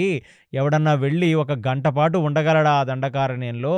అలాంటి దండకారణ్యంలో వాళ్ళు వెళ్ళిపోవటం చూసి ఈ భూమి మీద ఏ క్షత్రియ పిల్లలకు కూడా ఇలాంటి ఒక దౌర్భాగ్యపు పరిస్థితి ఏర్పడకూడదని చెప్పి నేను వలవలా ఏడ్చిందే కాక నా మనసంతా బాగా బరువెక్కటమే కాక అసలు వచ్చి గుర్రాలకు మేతబెట్టి వాటిని పడుకోబెట్టి వాటిని కదిల్చి ఈ అయోధ్య వైపుకు తోలుదామని అనుకుంటే అవి లెగనే లేదు స్వామి, అవి కదలనే లేదు. నా తల ప్రాణం తోకకొచ్చింది ఆ గుర్రాల్ని తోలుకుంటూ ఇక్కడికి రావటానికి. ఇలాంటి ఒక దరిద్రపు పని నా జీవితంలో నేను ఎన్నడూ చెయ్యలేదు.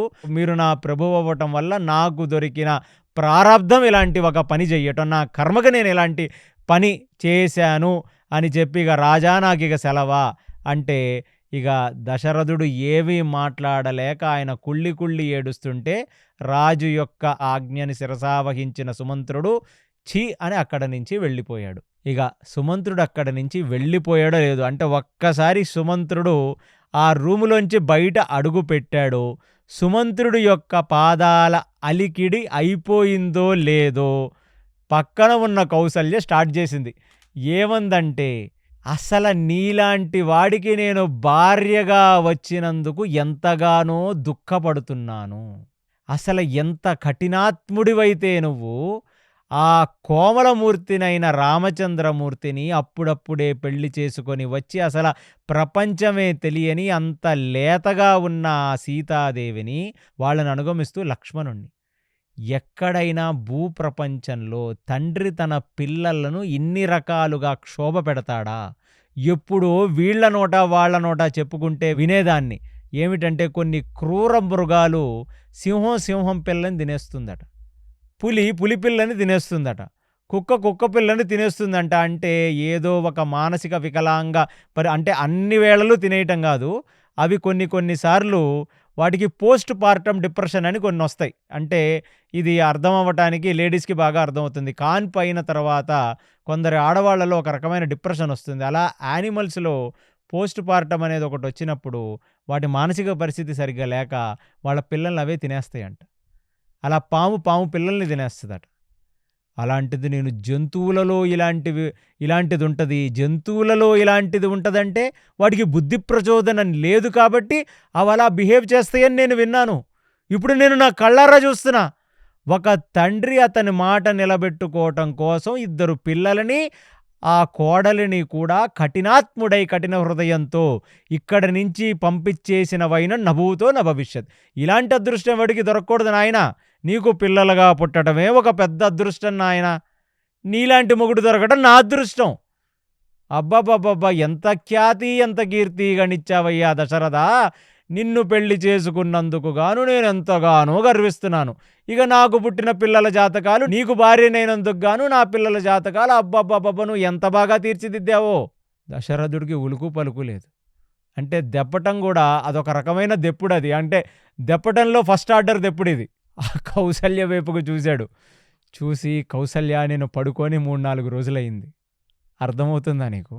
దాని తర్వాత ఆ కైకే ఇచ్చిన షాక్ నుంచి నేను కోలుకోనే లేదు. ఇంకా ఏడ్చి నా కళ్ళ లోపల ఉన్న గుడ్లేమన్నా బయటకు వచ్చేస్తాయేమో అని అనిపిస్తుందే నాకు. ఆల్రెడీ నేను కుప్ప కూలి అసలు మానసికంగా బాగా అలిసిపోయి ఇంత బాధల్లో ఉన్న వాడిని నువ్వు పుండు మీద కారం వేయటం తప్ప నువ్వు చేస్తుందేమిటి అని కౌసల్యని అన్నాడు. దశరథుడు పూర్తిగా 4 రోజుల నుంచి మనిషిని కాలేదు నేను కౌసల్య. నా మనసంతా బరువెక్కింది. ఎక్కడ లేని దుఃఖం నన్ను ఆవహించింది. ఏడుస్తూనే ఉన్నాను. ఇలాంటి భర్తను నువ్వు ఇన్ని రకాలుగా దూషించటం కరెక్టేనా అంటే ఇక ఆ కౌసల్యకు కూడా అర్థం కాక, ఏమిటంటే కౌసల్య ఎన్నడూ దశరథుడిని పొల్లంత మాట అనలేదు.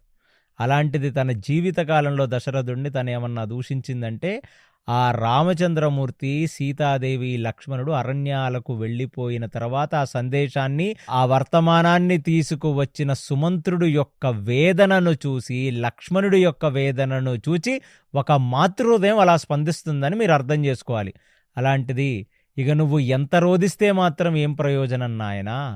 ఒక వేప చెట్టుకి పాలు పోసి పెంచి ఆ వేప చేదుని నువ్వు తినటమే కాకుండా నీ దౌర్భాగ్యానికి నువ్వు ఆ వేప చేదు తిన్నావు. నీ దౌర్భాగ్యానికి, నీ ప్రారబ్ధానికి నువ్వు ఆ వేప చేదుని తిన్నావు. కానీ నువ్వేం చేశావంటే ఆ వేప చేదు అందరి చేత తినిపించావు. ఇవాళ ఒక్క మనిషి, కైకేయి అనే ఒక్క మనిషి యొక్క కోరిక తీర్చటం కోసం నువ్వు బాధపడుతుంది గాక, నిన్ను కట్టుకున్నందుకు మేము బాధపడుతుంది గాక, మాకు పుట్టిన వాళ్ళు కూడా బాధపడవలసిన పరిస్థితి. అదే కాకుండా నీ ఒక్కడి వల్ల కౌశల నగరం బాధపడుతుంది.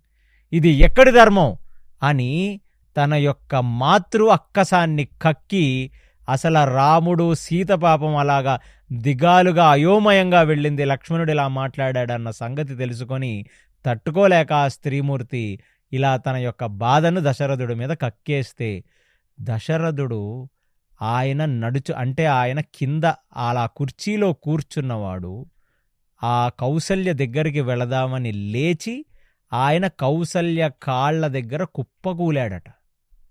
అలా కాళ్ళు పట్టుకోబోయాడు ఒకసారి, నన్ను క్షమించమని అడుగుదామని కౌసల్య దగ్గరికి వచ్చి కౌసల్య కాళ్ళు పట్టుకోవాలని అనుకున్న దశరథుడు లేవగానే తనకింక మతిస్థిమితం అనేది పూర్తిగా పోయి తన పాదాల మీద తను నిలబడలేక తను కుప్ప కూలి కౌసల్య యొక్క పాదాల దగ్గర పడితే ఒక్క నిమిషం వెనక్కి జరిగితే ఇంకా పాదాలెక్కడున్నాయి కౌసల్యవని చేతులతో తడుముతుంటే అలాంటి పరిస్థితుల్లో ఉన్న భర్తను చూచి ఇప్పుడు గుండె గరిగింది. అంటే అటు కొడుకు మీద ప్రేమేమో ఒకవైపు లాగుతుంది, ఇలా భర్త యొక్క మానసిక పరిస్థితి, భర్త ఉన్న దౌర్భాగ్య పరిస్థితిని చూచి ఒక్క క్షణం తను కూడా కింద పడి ఆ చేతులతో ఇలా తడుముతున్న అతని చేతులు పట్టుకొని అతన్ని పైకి లేపి అతని కళ్ళు తుడిచి, అసలు మీలాంటి భర్తలు నా కాళ్ళ మీద పడాలని అనుకుంటున్నారంటే నేనెంత దౌర్భాగ్యపు దాన్ని, నేనెంత పాపిష్టి దాన్ని, నా భర్తని ఇన్ని రకాలుగా బాధ పెడుతున్నానని స్వనింద చేసుకుంటూ, అంటే తనను తను తిట్టుకుంటూ, ఇప్పుడు దశరథుడిని దుర్భాషలాడినందుకు గాను తనను తను తిట్టుకుంటూ అది భరించలేక తను కూడా దశరథుడిని పట్టుకొని ఏడుస్తుందంట. ఇంత మెలోడ్రామా రాశాడు వాల్మీకి. అందుకనే రామాయణం అనేది ఒక కావ్యం. ఇక దశరథుడికి ఏమీ అర్థం కాల.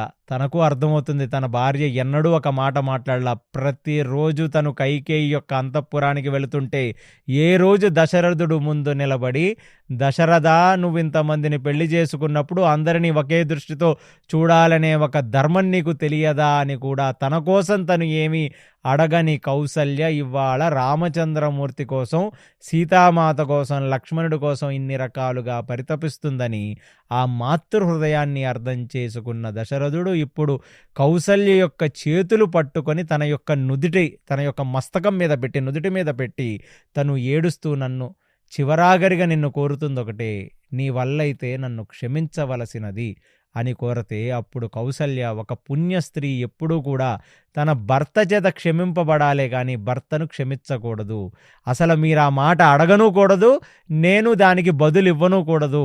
కాబట్టి దయచేసి మీరు ఒక ప్రభువులు, మీరు ఇలాగా అధైర్యపడిపోకండి, మీరు ఇలా చలించిపోకండి, మీరు చేసిందేమీ లేదు, విధి ఆడిన వింత నాటకానికి మనందరం బలైపోయామంతే, నేను బయట పడిపోయాను, నేను ఒక తల్లిగా నేను అది చూడలేక నేను బయటపడిపోయాను, మిమ్మల్ని ఇన్ని రకాలుగా బాధ పెట్టినందుకు నన్ను మీరు క్షమించవలసినదని చెప్పి దశరథుడు లేచి తన యొక్క సింహాసనం మీద కూర్చుంటే కౌసల్య దశరథుడి యొక్క పాదాలు పట్టుకొని వలవలా ఏడ్చిందట. అంటే ఇక్కడ ఏం చెయ్యాలో కూడా వాళ్ళిద్దరికీ, వృద్ధ దంపతులకి అర్థం కావట్లేదు. అలాంటి ఒక పరిస్థితుల్లో ఇక అక్కడ ఉన్న వాళ్ళందరినీ పిలిచి, దశరథుడు నన్ను తీసుకొని వెళ్ళి ఆ పాన్పు మీద పడుకోబెట్టవలసినది అంటే వాళ్ళు దశరథుడిని మోసుకొని వెళ్ళి ఆ పాన్పు మీద పడుకోబెడితే దశరథుడు తన గుండెల మీద చెయ్యి వేసుకొని గాల్లో చూస్తూ, కౌసల్య ఒకసారి నా పక్కకు రావలసినది అని కోరాడు. పక్కకొచ్చి కౌసల్య కూర్చుంటే కౌసల్య చేతులు తీసుకొని తన చేతుల్లో పట్టుకొని, ఇప్పుడు అర్థమవుతుంది కౌసల్య నేనెందుకు ఇంత పరివేదన చెందుతున్నాను అంటే, గడిచిన 5 రోజులు నేను పడ్డ బాధ ఒక పక్కనైతే యావత్ జీవితము నేను పడ్డ బాధ ఒక పక్కన. అదే కాకుండా నా ముందు ప్రజలే నిలబడి మాట్లాడని వాళ్ళు ఇవాళ కైకేయి కానీ నువ్వు కానీ నన్ను నిలదీస్తున్నారంటే అసలు ఒక రాజుగా నేనేం తప్పు చేశాను, ఎందుకు నేనింతటి దౌర్భాగ్య పరిస్థితికి జారిపోయాను అనే సంగతి నేను పరిపరి విధాలు ఆలోచిస్తుంటే, కౌసల్య నాకు ఇప్పుడు అర్థమైంది నేను చేసిన తప్పేమిటో.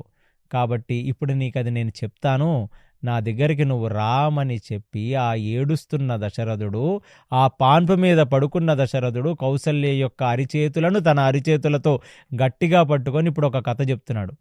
కౌసల్య కూడా కళ్ళు పెద్దవి చేసుకొని దశరథుడు ఏ కథ చెప్పబోతున్నాడో, అసలు ఈ దుఃఖానికి గల కారణం ఏమిటి అని దశరథుడికి అర్థమయ్యిందో అని ఆ చేతుల్లో చేతులు పెట్టి పట్టుకున్న దశరథుడి యొక్క ముఖం వైపుకు కౌసల్య దీర్ఘంగా చూస్తుంటే దశరథుడు ఇవాల్టికి సుమారుగా ఒక 45,000 సంవత్సరాల కిందట జరుగుతున్న కథ. ఏమిటంటే, నా తండ్రి గారైన రఘువంశంలో మనం ఏదైతే రఘువంశం అంటామో, ఆ రఘువు ఈ రాజ్యాన్ని పరిపాలిస్తూ, ఆ రఘువు దిగిపోయి, అంటే రఘువు తర్వాత తన కొడుకైన అజుడికి పట్టాభిషేకం చేసిన ఇవాళ నుంచి సుమారుగా ఓ 59,000 సంవత్సరాల ముందు జరుగుతున్న కథ. ఏమిటంటే, మా తాతగారైన రఘువు ఇంకా బ్రతికున్నప్పుడు జరుగుతున్న కథ. మా తండ్రి గారైన అజుడు రాజ్యాన్ని వైభవేపేతంగా పరిపాలిస్తున్నప్పుడు నాకు సుమారుగా ఒక 20-25 సంవత్సరాల ప్రాయంలో, అంటే ఇంకా నాలో యుక్త వయసు తగ్గని ప్రాయంలో, అంటే వైకౌమార దశ, అంటే లేట్ టీన్స్‌లో నా రక్తం ఇంకా ఉడుకెక్కి బాగా ఉద్ధృతంగా చాలా యాంగ్రీ యంగ్ మ్యాన్‌గా బ్రతుకుతున్నప్పుడు జరుగుతున్న కథ. ఏమిటది అంటే, నాకు శబ్దభేదం అనే ఒక విద్యని నేను బాగా అభ్యసించాను. నాకు ధనుర్వేదం అంతా చాలా బాగా తెలుసు. ఎందరో ఋషులు, ఎందరో మహర్షుల దగ్గరికి నా తాత తండ్రులు పంపించి నన్ను అన్ని రకాలుగా తీర్చిదిద్దే ప్రయత్నం చేస్తున్నారు. ఎందుకంటే, రఘువు మామూలు పేరు ఖ్యాతి గణించలేదు ఇక్ష్వాకు కులంలో. అందుకనే రాఘవుడు అని అంటారు. అంటే రఘువు యొక్క సంతతి, రఘు యొక్క వంశములో వచ్చినవాడు. రఘుకుల తిలక రామ అంటే ఆ రఘుకులంలో వచ్చిన ఒక తిలక. ఆయన పేరే ఈ రాఘవుడు. ఆయన రాఘవుడు భూమండలాన్నంతా ఒకటి చేసి బాగా ధార్మికంగా పాలించాడు. కాబట్టి అలాంటి ఒక తాతగారి పరువు నిలబెట్టడం కోసం అజుడైన వాడు ఇంకా ధర్మపూరితంగా పరిపాలించాడు. ఇంకా ఎన్నో యుద్ధాలు చేసి శత్రు సైన్యాలన్నిటినీ మట్టుపెట్టాడు. కాబట్టి నాకు ఆ లెగసీని ముందుకు తీసుకెళ్లే ప్రెజర్ నాలో చాలా ఎక్కువ ఉండేది. మా తాతగారు స్ఫూర్తి, మా తండ్రి గారిని చూచి నేను ఇంకా ఎంతో గొప్ప విద్యలు అభ్యసిద్దామంటే, దేశంలో ఉన్న ది బెస్ట్ స్కూల్స్‌లో నన్ను చదివించి నాకు ఎన్నో రకాల అస్త్రశస్త్రాలు ఇప్పించేలాగా మంచి ట్రైనింగ్ ఇచ్చారు. కానీ శబ్దభేదం అనేది మాత్రం నాకింకా రాదు. అలాంటిది నేను అప్పుడప్పుడే ప్రాక్టీస్ చేస్తున్న రోజులు. శబ్దభేదం అంటే ఏమిటంటే, చీకట్లో బాణాలు వెయ్యటం. కేవలం శబ్దంతో ఆ మనిషి ఎక్కడున్నాడో ఒక ఊహ గీసుకొని కరెక్ట్‌గా ఆ మనిషిని చంపటానికో, లేకపోతే ఆ మృగాన్ని చంపటానికో అటువైపు ఒక వాయిస్ వస్తుంటే అటువైపేస్తే కరెక్ట్‌గా గురి తగలాలి. అంటే కళ్ళతో చూస్తే ఎంత బాగా గురితో కొట్టగలమో, అలా చీకటిలో కూడా కేవలం శబ్దము యొక్క వినికిడి చేత అంతే బాగా గురి మిస్ కాకుండా కొట్టగలగటం. అది నాకు బాగా వచ్చింది అని అనిపించింది. ఇక కొత్తగా ఏదైనా ఒక సంగీతం గానీ, ఓ వీణ గానీ, ఓ ఇన్‌స్ట్రుమెంట్ గానీ ఏదైనా కొత్తగా నేర్చుకుంటే కొత్త పిచ్చోడు పొద్దెరగడని, ఇక పదే పదే దాని మీద మన మనసు వెళుతూ ఉంటుంది. అది మనసు యొక్క ప్రకృతి సహజం. అది ఒక నార్మల్ పరిస్థితి. అలాగా ఆ రాత్రి నేను అస్త్రశస్త్రాల గురించి ఆలోచిస్తున్నప్పుడు నాకు నిద్ర రానప్పుడు నేనేమనుకున్నానంటే, విద్యాతురాణం న నిద్ర నపసి, అంటే కామాతురాణం నభయం నలజ్జలాగా విద్యాతురాణం ననిద్ర నపసి అని ఉంది. అంటే విద్య బాగా నేర్చుకోవాలనుకుంటున్న ఒక విద్యార్థికి, అంటే ఉత్తమ జాతి విద్యార్థికి ఆకలి వెయ్యదు, దాని తర్వాత నిద్ర రాదు. అలాంటి ఒక పరిస్థితుల్లో దశరథుడు ఉన్నాడట. తన భార్యకు చెప్పుకుంటున్నాడు. కాబట్టి ఇక చీకటి పడింది కాబట్టి నాకు ఎలాగో నిద్ర రావట్లేదు. నేను చీకట్లోనే కదా ఈ శబ్దభేదాన్ని ఇంకా బాగా ప్రాక్టీస్ చేయగలను. పగలు చేయలేను కదా. గంతలు కట్టుకొని పగలు చేయటం కన్నా గంతలు లేకుండా రాత్రిపూట అభ్యాసం చెయ్యటమే సహజం. ఇలాంటి అభ్యాసమే అర్జునుడు చేస్తూ ఉండేవాడు. అలాగ నేను రాజ్యంలో నా రథాన్ని తీసుకొని ఎవ్వరూ చూడకుండగా రాజ్య పొలిమేరలు దాటి పక్కన ఉన్న అరణ్యానికి వెళ్ళి ఏదైనా ఒక జంతువు నీళ్లు తాగటానికి వచ్చినప్పుడు నాకేమీ కనపడట్లేదు కాబట్టి అది నీళ్లు తాగే శబ్దాన్ని ఈ డైరెక్షన్ నుంచి శబ్దం వస్తుందని గురి చూసి కొడితే అక్కడ ఆ మృగం పడిపోతే నేను బాగా విద్య అభ్యసిస్తున్నాను, నేను విద్యలో నిష్ణాతుడయ్యాననే ఒక కాన్ఫిడెన్స్ తెచ్చుకోవటం కోసం నా దౌర్భాగ్యానికి నేను ఆ రోజు బయటికి వెళ్ళాను. వెళ్ళగానే అక్కడ సరయూ నదీ తీరంలో ఒక పెద్ద అరణ్యం ఉంటే ఆ అరణ్య ప్రాంతం పక్కన నా రథాన్ని ఆపుకొని నేను ఆ చీకటిలో నడుస్తూ నా బాణతూణీరాన్ని, నా ధనస్సుని, నా బాణాలన్నిటినీ సర్దుకుంటూ నేనక్కడ తిరుగుతూ ఎటువైపు నుంచి శబ్దం వస్తుందో ఒక చెవి అక్కడ వేసి అలర్ట్‌గా ఉన్నాను. కరెక్ట్‌గా అదే టైంకి ఆ సరయూ నది నీటిలో ఒక శబ్దం వచ్చింది. ఆ శబ్దం ఎలా ఉంది అంటే, ఎప్పుడైనా మనం లోటానో, ఒక జగ్గునో, లేకపోతే ఒక గ్లాసునో నీళ్ళల్లో ముంచితే బుడ్ బుడ్ బుడ్ అని శబ్దం వస్తుంది. అలాగే ఆ శబ్దాన్ని బట్టి ఆయనేమనుకున్నాడు, ఆ బుడ్ బుడ్ బుడ్ అనే ఒక శబ్దం వస్తుంటే, ఏ ఏనుగో దాహానికక్కడికి వచ్చి, తన తొండంతో నీటిని లోపల ముంచి తొండాన్ని నీటి లోపలికి ముంచి పైకి లాగుతున్నప్పుడు, ఆ బుడబుడమని శబ్దం వస్తుందని ఆయన అనుకొని, ఆ శబ్దం ఎటువైపు నుంచి వస్తుందో, అటువైపు తన యొక్క చెవుని బాగా దీర్ఘంగా లగ్నపరిచి, బాణాన్ని తీసి కొట్టగానే, ఒక మనిషి శబ్దం వినపడి, పెద్దగా ఒక శబ్దం వినపడి, ఒక మనిషి అక్కడ కూలిపోయినట్టు అనిపించింది. అరే! ఏమిటిది? మనం కొట్టింది మృగాన్నా, మనిషినో అర్థం కాక నేను అయోమయ పరిస్థితుల్లో పరిగెత్తుకుంటూ అక్కడికి వెళ్ళి చూస్తే, ఒక పిల్లవాడి యొక్క డొక్కల్లో నా బాణం దిగి, ఆ డొక్క లోపల నుంచి దిగి తన యొక్క అవయవాలకు తగిలి, అంటే లోపల ఏ ఇంటెస్టైన్స్‌కో, ఏ లంగ్స్‌కో అది గుచ్చుకొని, అతడు ఆ బాధ భరించలేక గిలగిల కొట్టుకుంటున్నాడు. ఆ చీకటిలో అక్కడ చూస్తే, ఆ మనిషిని దగ్గర నుంచి చూస్తే, పెద్ద జటాజుట ఉంది. అట్టలు కట్టిన జుట్టు, పెద్ద గడ్డం, ఆ మునిబాలుడిలాగా ఉన్నాడు. ఒకసారిగా నాకు భయమేసింది. భయమేసి నాకేం చేయాలో అర్థం కాలేదు. ఎందుకంటే వయసు లేదు. తండ్రి గారికి తెలిస్తే ఊరుకుంటాడా? అర్ధరాత్రి వెళ్ళి ఒక మునిబాలుడిని చంపాడంటే తండ్రి ఊరుకుంటాడా ఎక్కడైనా? అందులోనూ రఘువు, అజుడు లాంటి పెద్ద పెద్ద ఉత్తమోత్తములైన చక్రవర్తులు పరిపాలిస్తున్న పిల్లవాడొచ్చి ఇలాంటి పని చేయొచ్చా? అసలు శబ్దభేదం నేర్చుకోవాలంటే తండ్రి గారి అనుమతి తీసుకొని రాత్రిపూట వెళ్ళాలి. అంటే అందరూ పడుకున్నప్పుడు నీ రథం తీసుకొని నువ్వు బయటికి వెళ్ళకూడదు అలాగా. అలాంటిది ఆయన బాగా ఒక రకంగా షివరైపోతూ, భయపడుతూ చూస్తే ఆ మునిబాలుడు చెప్పాడు, రాజా మీరు భయపడవద్దు. నేను బ్రాహ్మణ పిల్లవాడిని కాదు. అంటే ఇక్కడ మళ్ళీ కులం కాదు ఇక్కడ ముఖ్యం. బ్రహ్మజ్ఞానం తెలిసిన పిల్లవాడిని కాదు అని అర్థం. అంటే నేను బ్రహ్మజ్ఞానం తెలిసిన వాడిని గాని ఒక రాజు చంపితే వాడు ఏ వర్ణానికి చెందినవాడైనా వాడికి బ్రహ్మహత్యా పాతకం చుట్టుకుంటుంది. అలాంటిది ఇక్కడ చెప్తున్నాడు మళ్ళీ. అంటే ఇక్కడ 2 ధర్మ సూక్ష్మాలున్నాయి. నేను బ్రహ్మజ్ఞానం తెలిసిన బ్రాహ్మణ పిల్లవాడిని కాదు. కాబట్టి నువ్వు ఏదో బ్రహ్మహత్యా పాతకం నీకు చుట్టుకుంటుందేమో అని చెప్పి నువ్వు గజగజలాడిపోతున్నావు. అంత భయపడవద్దు ఫస్ట్. 2 మా నాన్నగారు నేను కేవలం సాధకుడిని మాత్రమే. ఆ పిల్లవాడు చెప్పిన మాట నేను సాధకుడిని మాత్రమే.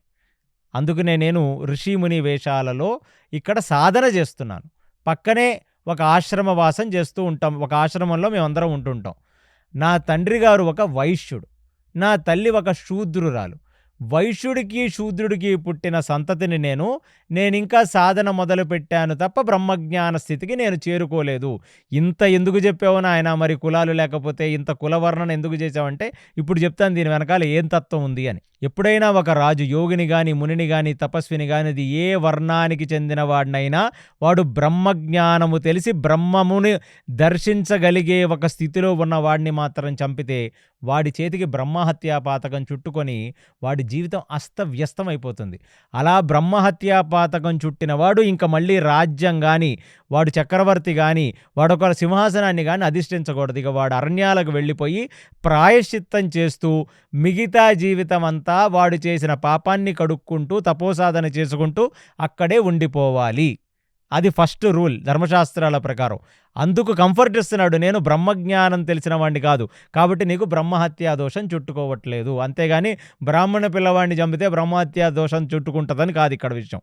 మళ్ళీ ఇదెందుకు చెప్తున్నాడు? నేను ఒక వైశ్య తండ్రికి ఒక శూద్ర తల్లికి పుట్టినవాడను అని ఎందుకు చెప్తున్నాడంటే ఇది స్పెషల్లీ ఇంపార్టెంట్. ఎందుకు వాల్మీకి రామాయణంలో అంటే ఏ వర్ణానికి పుట్టిన వాళ్ళైనా, వర్ణాల మధ్యన క్రాస్ బ్రీడ్లకు పుట్టిన వాళ్ళైనా, అనులోమ విలోమలలో పై వర్ణాల వాళ్ళు కింద వర్ణాలకు పుట్టిన, పై వర్ణాల వాళ్ళు కింద వర్ణ స్త్రీల చేత సంతానం కన్నా, కింద వర్ణం వాళ్ళు పై వర్ణాల స్త్రీల చేత సంతానం కన్నా ప్రతివాడు కూడా సాధన చేసేవాడనేది రామాయణంలో సుస్పష్టంగా వాల్మీకి చెప్తున్నాడు. అంటే ఇక్కడ అంటే వైశ్య తండ్రికి శూద్ర తల్లికి పుట్టిన వాడు మహాతపోసాధన చెయ్యటానికి అక్కడికి వచ్చాడు.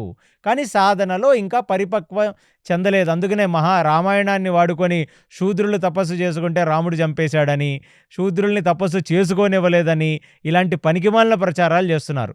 ఇక్కడ ఈ కథలో చాలా స్పష్టంగా ఉంది. ఏ వర్ణాల వాళ్ళైనా తపస్సులు చేసుకొని బ్రహ్మజ్ఞానాన్ని పొందితే వాళ్లే బ్రహ్మర్షులయ్యేవాళ్ళు. అందుకనే ఇక్కడ విశ్వామిత్రుడు పుటకతో అసలు బ్రాహ్మణుడే కాదు, ఆయన క్షత్రియుడు.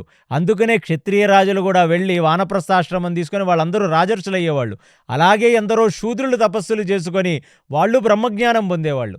బ్రాహ్మణుడంటే కేవలం బ్రహ్మజ్ఞానం పొందినవాడు అని మాత్రమే అర్థం. అందుకనే ఇక్కడ వైశ్య పిత శూద్రమాతలకు పుట్టిన ఒక కొడుకు మొత్తం రామాయణాన్ని మార్చేశాడు ఇక్కడ. అది మీరు అందరూ అర్థం చేసుకోవాలి.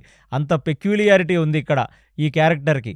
అలాంటిది నీకు బ్రహ్మహత్యాపాతం చుట్టుకోదు. నేను సాధనలో పూర్తిగా ఇంకా పరిపక్వించలేదు. కాకపోతే ఒక ప్రాబ్లం ఉంది. ఏమిటంటే నా తల్లిదండ్రులు ఇద్దరూ కూడా పుట్టి అంధులు, జాత్యాంధులు, వాళ్ళు అంధులు. వాళ్లకు నేను ఎన్నో రకాల సేవలు చేసుకుంటూ నేను లేకపోతే వాళ్ళు బ్రతకలేరు. ఎందుకంటే ఇద్దరూ అందులే. వాళ్ళకు తిండెవరు పెడతారు, వాళ్ళని ఎవరు చూచుకుంటారు, వాళ్ళకన్నీ నేనే అయ్యి నేనే సేవ చేస్తున్నాను.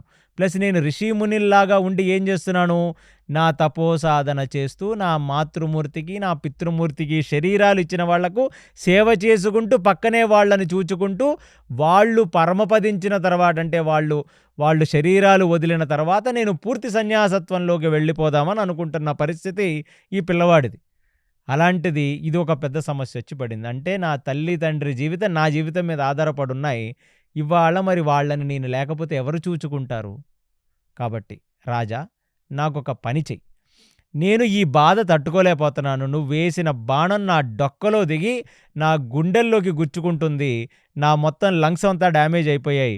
కాబట్టి దయచేసి నేను ఈ బాధను నేను అనుభవించలేను. కాబట్టి ముందు ఆ బాణాన్ని బయటికి లాగే. ఆ బాణాన్ని బయటికి లాగేస్తే రక్తస్రావం జరిగి నేను తొందరగా చచ్చిపోతాను. ఈ బాణం ఇక్కడ ఇరుక్కొని ఆ బాధ భరించలేక నేను గిలగల్లాడిపోతున్నాను.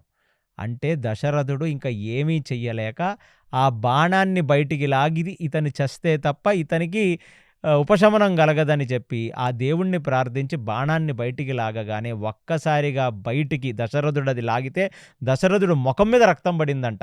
అంటే అంత బ్లాక్ అయిపోయింది అక్కడ ఆ బాణంతో రక్త ప్రవాహం. అది బయటపడి ఆ మనిషి గిలా కొట్టుకుంటూ ఆయన అక్కడ శరీరాన్ని వదిలేశాడు. వదిలేయగానే దశరథుడు వెళ్ళి ఆ నీళ్ళల్లో ముఖము అది కడుక్కొని ఆ శ్రవణకుమారుడు యొక్క శవాన్ని కొంచెం పక్కకు జరిపి, ఈ పక్కనే ఉన్నారు కదా తల్లిదండ్రులని చెప్పి ఆ మార్గాన్ని వెతుక్కొని ఆ నీళ్లని తీసుకొని, అంటే అక్కడ శ్రవణకుమారుడు ఒక నీళ్ల కుండలో నీళ్లు నింపుకుందామని రాత్రిపూట వచ్చి బలైపోయాడు దశరథుడికి. ఆ నీళ్లే తీసుకొని వెళ్ళి తల్లిదండ్రుల దగ్గర నించుంటే, నాయనా ఎంత భక్తిరా నీకు తల్లిదండ్రులంటే, నిద్రపోయేటప్పుడు వీళ్ళకేమన్నా దాహం అవుతుందేమో అని ముందుగానే వాళ్ళని చూచుకోవటానికి అర్ధరాత్రి వెళ్ళి నీళ్లు తీసుకొస్తున్నాడు ఆయన సరయూ నది నుంచి. కాబట్టి 100 కాలాల పాటు నువ్వు చల్లగా ఉండాలి నాయనా. ఇలా తల్లిదండ్రులంటే ఎంత ప్రేమరా నాయనా నీకు. మాతృదేవో భవ పితృదేవో భవ అని చెప్తున్న దానికి పరాకాష్ఠను అని తండ్రి మాట్లాడుతుంటే ఏ మాట మాట్లాడకుండా మౌనంగా నిలబడ్డ రాజుని చూచి, ఎరా ఏమీ మాట్లాడట్లేదంటే, రాజు నోరు తెరిచి మాట్లాడితే వచ్చినవాడు తన కొడుకు కాదు, వచ్చినవాడు పరాయివాడని తెలిసి, ఎవరు మీరు, ఈ సమయంలో ఇక్కడికి ఎందుకు వచ్చారు, నా కొడుకు ఎక్కడా అని చెప్తే, ఆ వృద్ధుల యొక్క చేతులు పట్టుకొని దశరథుడు, నా వల్ల గొప్ప తప్పు జరిగింది, ఆ మృగం అనుకొని ఆ కడవతో నీటి దగ్గరికి వెళ్ళి కడవని ముంచి ఆ నీళ్లని తీస్తున్న తరుణంలో నేను ఒక మృగం అనుకొని బాణం వేయటం వల్ల అతని కింద పడిపోయాడు, మరణించాడు, నన్ను క్షమించవలసినదని అడిగితే, నిర్ఘాంతపోయిన తల్లిదండ్రులు ఇద్దరూ రోదిస్తూ చివరిసారి నా కొడుకుని మేము స్పృశిస్తాం, నా కొడుకుని మేము ముట్టుకుంటాం, అక్కడికి తీసుకెళ్ళమంటే తల్లిదండ్రిని ఇద్దరిని కూడా ఆ పిల్లవాడి యొక్క శవం ఎక్కడ ఉందో ఆ శవం దగ్గరికి తీసుకువెళితే, ఆ పిల్లవాడిని ఆ వృద్ధ తండ్రి తన ఒడిలో పడుకోబెట్టుకొని తన యొక్క మూర్ధన్యాన్ని ఒకసారి ముద్దు పెట్టుకొని తన యొక్క ఛాతిని తన యొక్క ఫేస్ని తడుముకుంటూ గుండెలు బాదుకునేలాగా తండ్రి వేడుస్తుంటే ఆ తండ్రి పక్కనే తల్లి కూడా కూర్చొని ఆ కొడుకు యొక్క శవాన్ని తడుముకుంటూ చేతులు పట్టుకుంటూ తన నుదిటి భాగాన్ని నిమురుతూ తల్లి అక్కడ పడిపోయింది. పడిపోగానే అప్పుడు తండ్రి చెప్పాడు, చూడు నాయనా, మేము జాత్యాంధులం, పుటకతో అందులం, మమ్మల్ని సేవించుకోవటమే ఆయన సాధనగా బ్రతుకుతున్నాడు నా కొడుకు. అలాంటి నా కొడుకుని నా నుంచి దూరం చేశావు. అసలు నువ్వు చంపింది ఒక ప్రాణం కాదు, ఇతన్ని ఒక్కడిని చంపటం వల్ల అతని మీద ఆధారపడ్డ 2 ప్రాణాలు పోతున్నాయి. అలాంటిది నా భార్య ఇంత శోకాన్ని తట్టుకోలేక ఆమె కుప్పకూలిపోయింది. కాబట్టి దశరథ, ఏ కొడుకునైతే నేను నా తొడల మీద పెట్టుకొని కొడకా కొడకా అని ఏడ్చుకుంటూ ఇంత మనోవేదన పడుతున్నానో, అలా నువ్వు కూడా నీ కొడుకుని తలుచుకుంటూ కొడకా కొడకా అని అరుచుకుంటూ ఏడ్చుకుంటూ ప్రాణాన్ని వదిలేస్తావు అని చెప్పి నువ్వు నా కొడుకుకి చితి పేర్చి ఇక్కడ నా కొడుకుకి నా భార్యకి నాకు కూడా అంత్యేష్టి చేసి ఇక్కడ నుంచి నువ్వు వెళ్ళవలసినది అని కోరి ఆ కొడుకు శవం పక్కనే తన భార్య శవం పక్కనే తను కూడా కన్ను మూసి పడిపోయాడు. అలా పడిపోయిన తదనంతరం అక్కడ వీళ్ళందరి ఆత్మలు కూడా వాళ్ళ గమ్యస్థానాలకు వెళుతుంటే ఆ శ్రవణ కుమారుడి యొక్క ఆత్మ మాత్రం ఒక పుష్పక విమానంలో స్వర్గలోకం వైపుకు వెళుతూ తన తల్లిదండ్రుల ఆత్మలకు నమస్కరించి, అమ్మా, ఏదో ఒక జన్మరహస్యం చేత నేను మీకు పుట్టాను, కానీ నేను నా సాధన చేస్తూ మీకు కూడా సేవ చేస్తూ మళ్ళీ నా సాధన చేస్తూ మీకు సేవ చేస్తూ నా సాధన చేస్తూ రెండూ కలిపి చేస్తున్నందుకు గాను ఇంద్రచంద్రాది దేవతలందరూ నా యొక్క సాధనని మెచ్చుకొని నాకు నిజంగా ఆ తారతమ్యం ఉన్నా లేకపోయినా తల్లిదండ్రులను నేను నిష్కామ్యంగా, అంటే ఎటువంటి కోరిక లేకుండా కృతజ్ఞతాపూర్వకంగా నేను తల్లిదండ్రులకు సేవ చేశాను కాబట్టి స్వర్గంలో నాకు విశేషమైన ఒక సింహాసనం వేసి స్వర్గంలో నాకు ఒక స్థానాన్ని కల్పించారమ్మా. నేను స్వర్గలోకానికి వెళుతున్నాను, మీకు పుట్టినందుకు నేను ధన్యుణ్ణి, మీకు సేవ చేసినందుకు గాను నాకు స్వర్గప్రాప్తి, ఊర్ధ్వలోకాలు వస్తున్నాయని చెప్పి ఆ తల్లిదండ్రులిద్దరికీ చేజోడ్చి నమస్కరించిన ఆ పిల్లవాడి ఆత్మోద్గత స్థితిని చూచిన తల్లిదండ్రులు ఎంతగానో ఆనందపడి చనిపోయిన తర్వాత వాళ్ళు పుత్రగాత్ర పరిశ్రంగ సుఖాన్ని పొందారంట వాళ్ళు ఆత్మరూపాలలో. ఇదంతా దశరథుడు చూస్తూనే ఉన్నాడు. అమ్మా, చెయ్యరాని తప్పు చేశాంరా నాయనా, అనవసరంగా వచ్చాంరా మన ప్రారంధానికి, మనం ఆ శబ్దభేదమేమో కానీ ఆ చీకట్లో బాణాలు వేయటమేమో కానీ అసలు మనం వల్ల 3 ప్రాణాలు పోయాయని ఆయన బాధపడి ఆ రాత్రికి వాళ్ళందరికీ అక్కడ అంత్యేష్టి చేసి అక్కడ స్నానం చేసి ఆయన పొద్దున్నే లేచి సరయూ నదికిలో మళ్ళీ సూర్యుడికి అర్ఘ్యమిచ్చి నిత్య నైమితిక కర్మలు చేసుకొని ఏమీ జరగనట్టు ఏమీ తెలియనట్టు మళ్ళీ రాజ్యం లోపలికి వెళ్ళిపోయాడు ఆయన. అది ఒక కాలరాత్రిగా, ఒక రాత్రి ఆయన జీవితంలో జరిగినది. ఆయననే మర్చిపోయాడు తర్వాత. కాకపోతే ఒక విషయం మాత్రం ఆయనకి తెలుసు, కొడకా కొడకా అని కొడుకుని తలుచుకుంటూ కొడుకుని పరిపరి విధాల కొడుకు గురించి చింతిస్తూ నువ్వు శరీరం వదిలేస్తావని ఆ బాలుడు తండ్రి ఇచ్చిన ఒక శాపానికి దశరథుడికి మాత్రం 100% ఒక గ్యారంటీ, 60,000 సంవత్సరాలైనా ఖచ్చితంగా దానికి ఒక కొడుకు పుడతాడనే గ్యారంటీ మాత్రం దీంతో అర్థమైంది ఆయనకి. అందుకు సుమంత్రుడు వెళ్ళి రష్యశృంగుడిని తీసుకొని వచ్చి పుత్రకామేష్టి యాగం చేస్తే రామచంద్రమూర్తి వస్తాడని అంత కాన్ఫిడెన్స్గా చెప్పాడనమాట. సో ఇలాగా దశరథుడికి సంతానం ఉంది అన్న సంగతి తెలుసుకొని ఆ రోజు ఆయన ఆనందపడటమే కాకుండా ఇలాంటి ఒక కాలరాత్రి, మర్చిపోలేని రాత్రిని ఆయన చాలా కష్టంగా మనసులో ఒక మూల దాచుకొని ఆయన దీన్ని 60,000 సంవత్సరాలు పరిపాలించాడు కాబట్టి మర్చిపోయాడు. ఇవాళ కైకేయి చేత వంచింపబడ్డవాడై కౌసల్య చేత తిట్టించుకొని యావత్ కౌసల రాజ్యం అయోధ్యావాసులందరూ రాజుని నిందిస్తూ కడుపున పుట్టిన లక్ష్మణుడు కూడా నిందిస్తుంటే, ఆ సుమంత్రుడు కూడా నా చేత ఎందుకు చేయించారు ఈ పని అని అడుగుతుంటే దశరథుడు ఇంత బాధ ఎందుకు తాను అనుభవిస్తున్నాడో ఇప్పుడు తనకు స్ఫురణలోకి వచ్చింది. ఇలాంటి ఒక తప్పు నేను ఆ రాత్రి చేశాను కౌసల్య, దానికి పడుతున్న బాధనే ఇది. అంటే దీన్ని బట్టి మీరు తాత్వికంగా అర్థం చేసుకోవాల్సింది ఏంటంటే, మనిషి ఎంత క్రూర కర్మలు చేసినా, చివరాఖరి క్షణాలలో మృత్యువు ఆయన దరి చేరుతున్నప్పుడు వాడి చేసిన పాపములన్నీ కూడా ఆ జీవుడికి గుర్తు తెస్తాడు మళ్ళీ భగవంతుడు.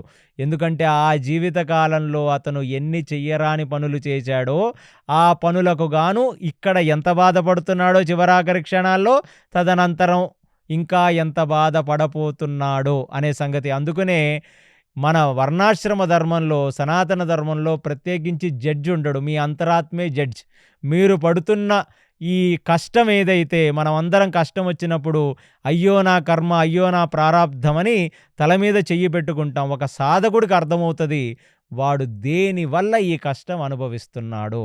ఆ అంతరాత్మే నిజమైన జడ్జి అనమాట. మనకి పరమాత్మే అక్కడ జడ్జి గారిలాగా కూర్చొని మనకు చెప్పేస్తాడు, నువ్వు ఇందుకు గాను ఈ బాధపడుతున్నావు అని. అలాంటిది దశరథుడికి వాళ్ళు అర్థమైపోయింది. కొడక కొడక అని కొడుకు గురించి పరిపరి విధాల చింతిస్తూ శరీరం వదిలేస్తావు అని చెప్పింది.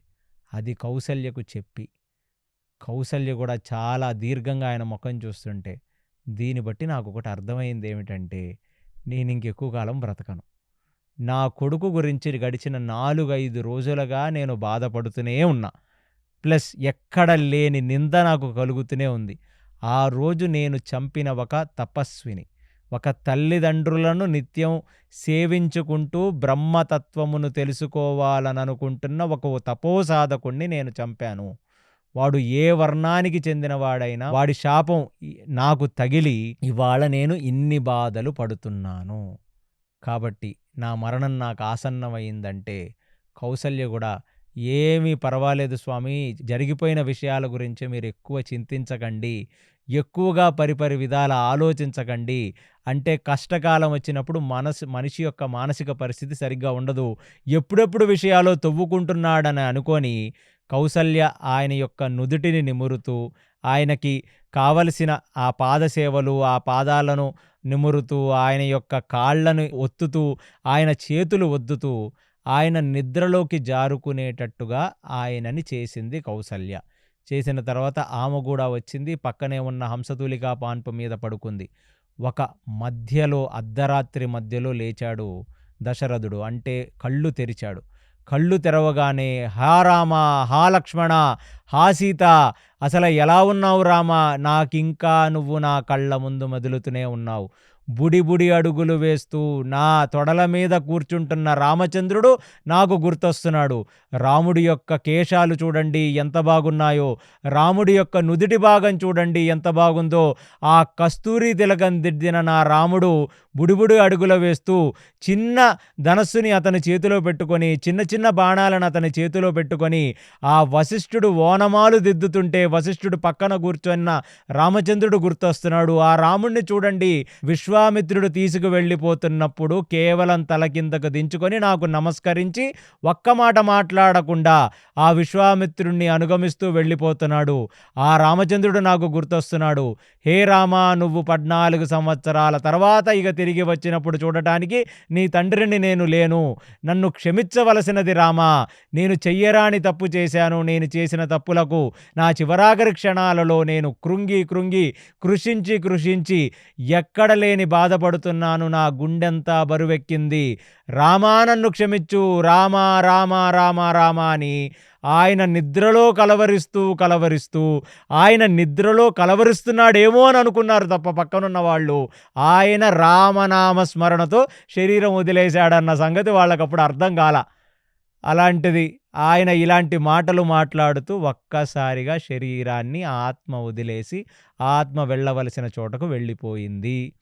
పక్కన ఉన్న కౌసల్య, దాని తర్వాత పక్క అంతఃపురంలో ఉన్న సుమిత్ర, వీళ్ళందరూ కూడా కేవలం రాత్రిపూట ఆయనకు మళ్ళీ ఏదో ఒక కల వచ్చి తన కొడుకు గుర్తొచ్చి తన కొడుకు గురించి ఆయన ఆలోచిస్తూ ఆలోచిస్తూ అలా మాట్లాడి మళ్ళీ పడుకుండిపోయాడని అనుకున్నారు. పొద్దున్న లేచారు, కౌసల్య వెళ్ళింది, తమ యొక్క చేయవలసిన నిత్యనైమితిక కర్మలు చేస్తున్నారు. సుమిత్ర తను రెడీ అయ్యింది. అక్కడ ఉన్నవాళ్ళందరూ కూడా ఆ ప్యాలెస్ని ఊడ్చేవాళ్ళు తుడిచేవాళ్ళు అందరూ వచ్చారు. రాజుగారు మాత్రం ఇంకా నిద్ర లేవలేదు. సూర్యోదయమై కొంచెం సేపటయింది.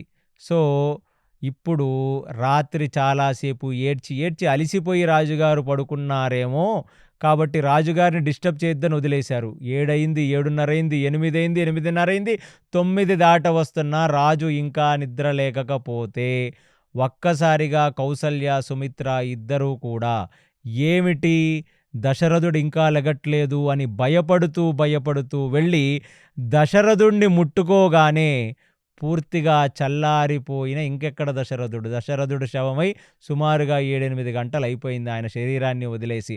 చల్లగా ఆ శరీరం ఒక్కసారి తగలగానే ఏ విషయమైతే జరగకూడదని భయపడుతూ వెళ్ళి భార్యలు ముట్టుకున్నారో అదే జరిగింది. వాళ్ళ గుండెలు పగిలిపోయాయి. వాళ్ళు మనుషులు కాలేకపోయారు.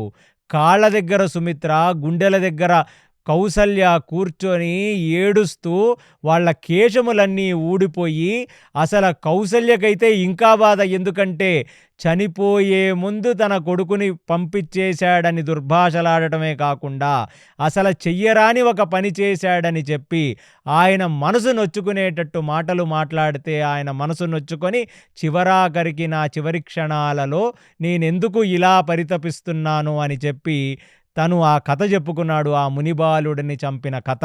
అలాంటిది ఆ దశరథుడిని చూస్తూ ఎంత పరివేదన పొందాడు. చివరాఖరి 5 రోజులు ఎంత నరకం అనుభవించాడు ఈ దశరథుడు. అయ్యయ్యో, నేను ఒక సహధర్మచారినిగా ఆయన్ని అర్థం చేసుకోలేకపోయాననే గిల్ట్తో ఇంకా మర్చిపోలేకుండా కౌసల్య ఏడుస్తుంటే ఇక అక్కడికి వశిష్ఠుడికి కబురెళ్ళింది. వశిష్ఠుడు వచ్చాడు, వామదేవుడు వచ్చాడు, జాబాలి వచ్చాడు, ఇత్యాది ఋషిమునులందరూ వచ్చారు.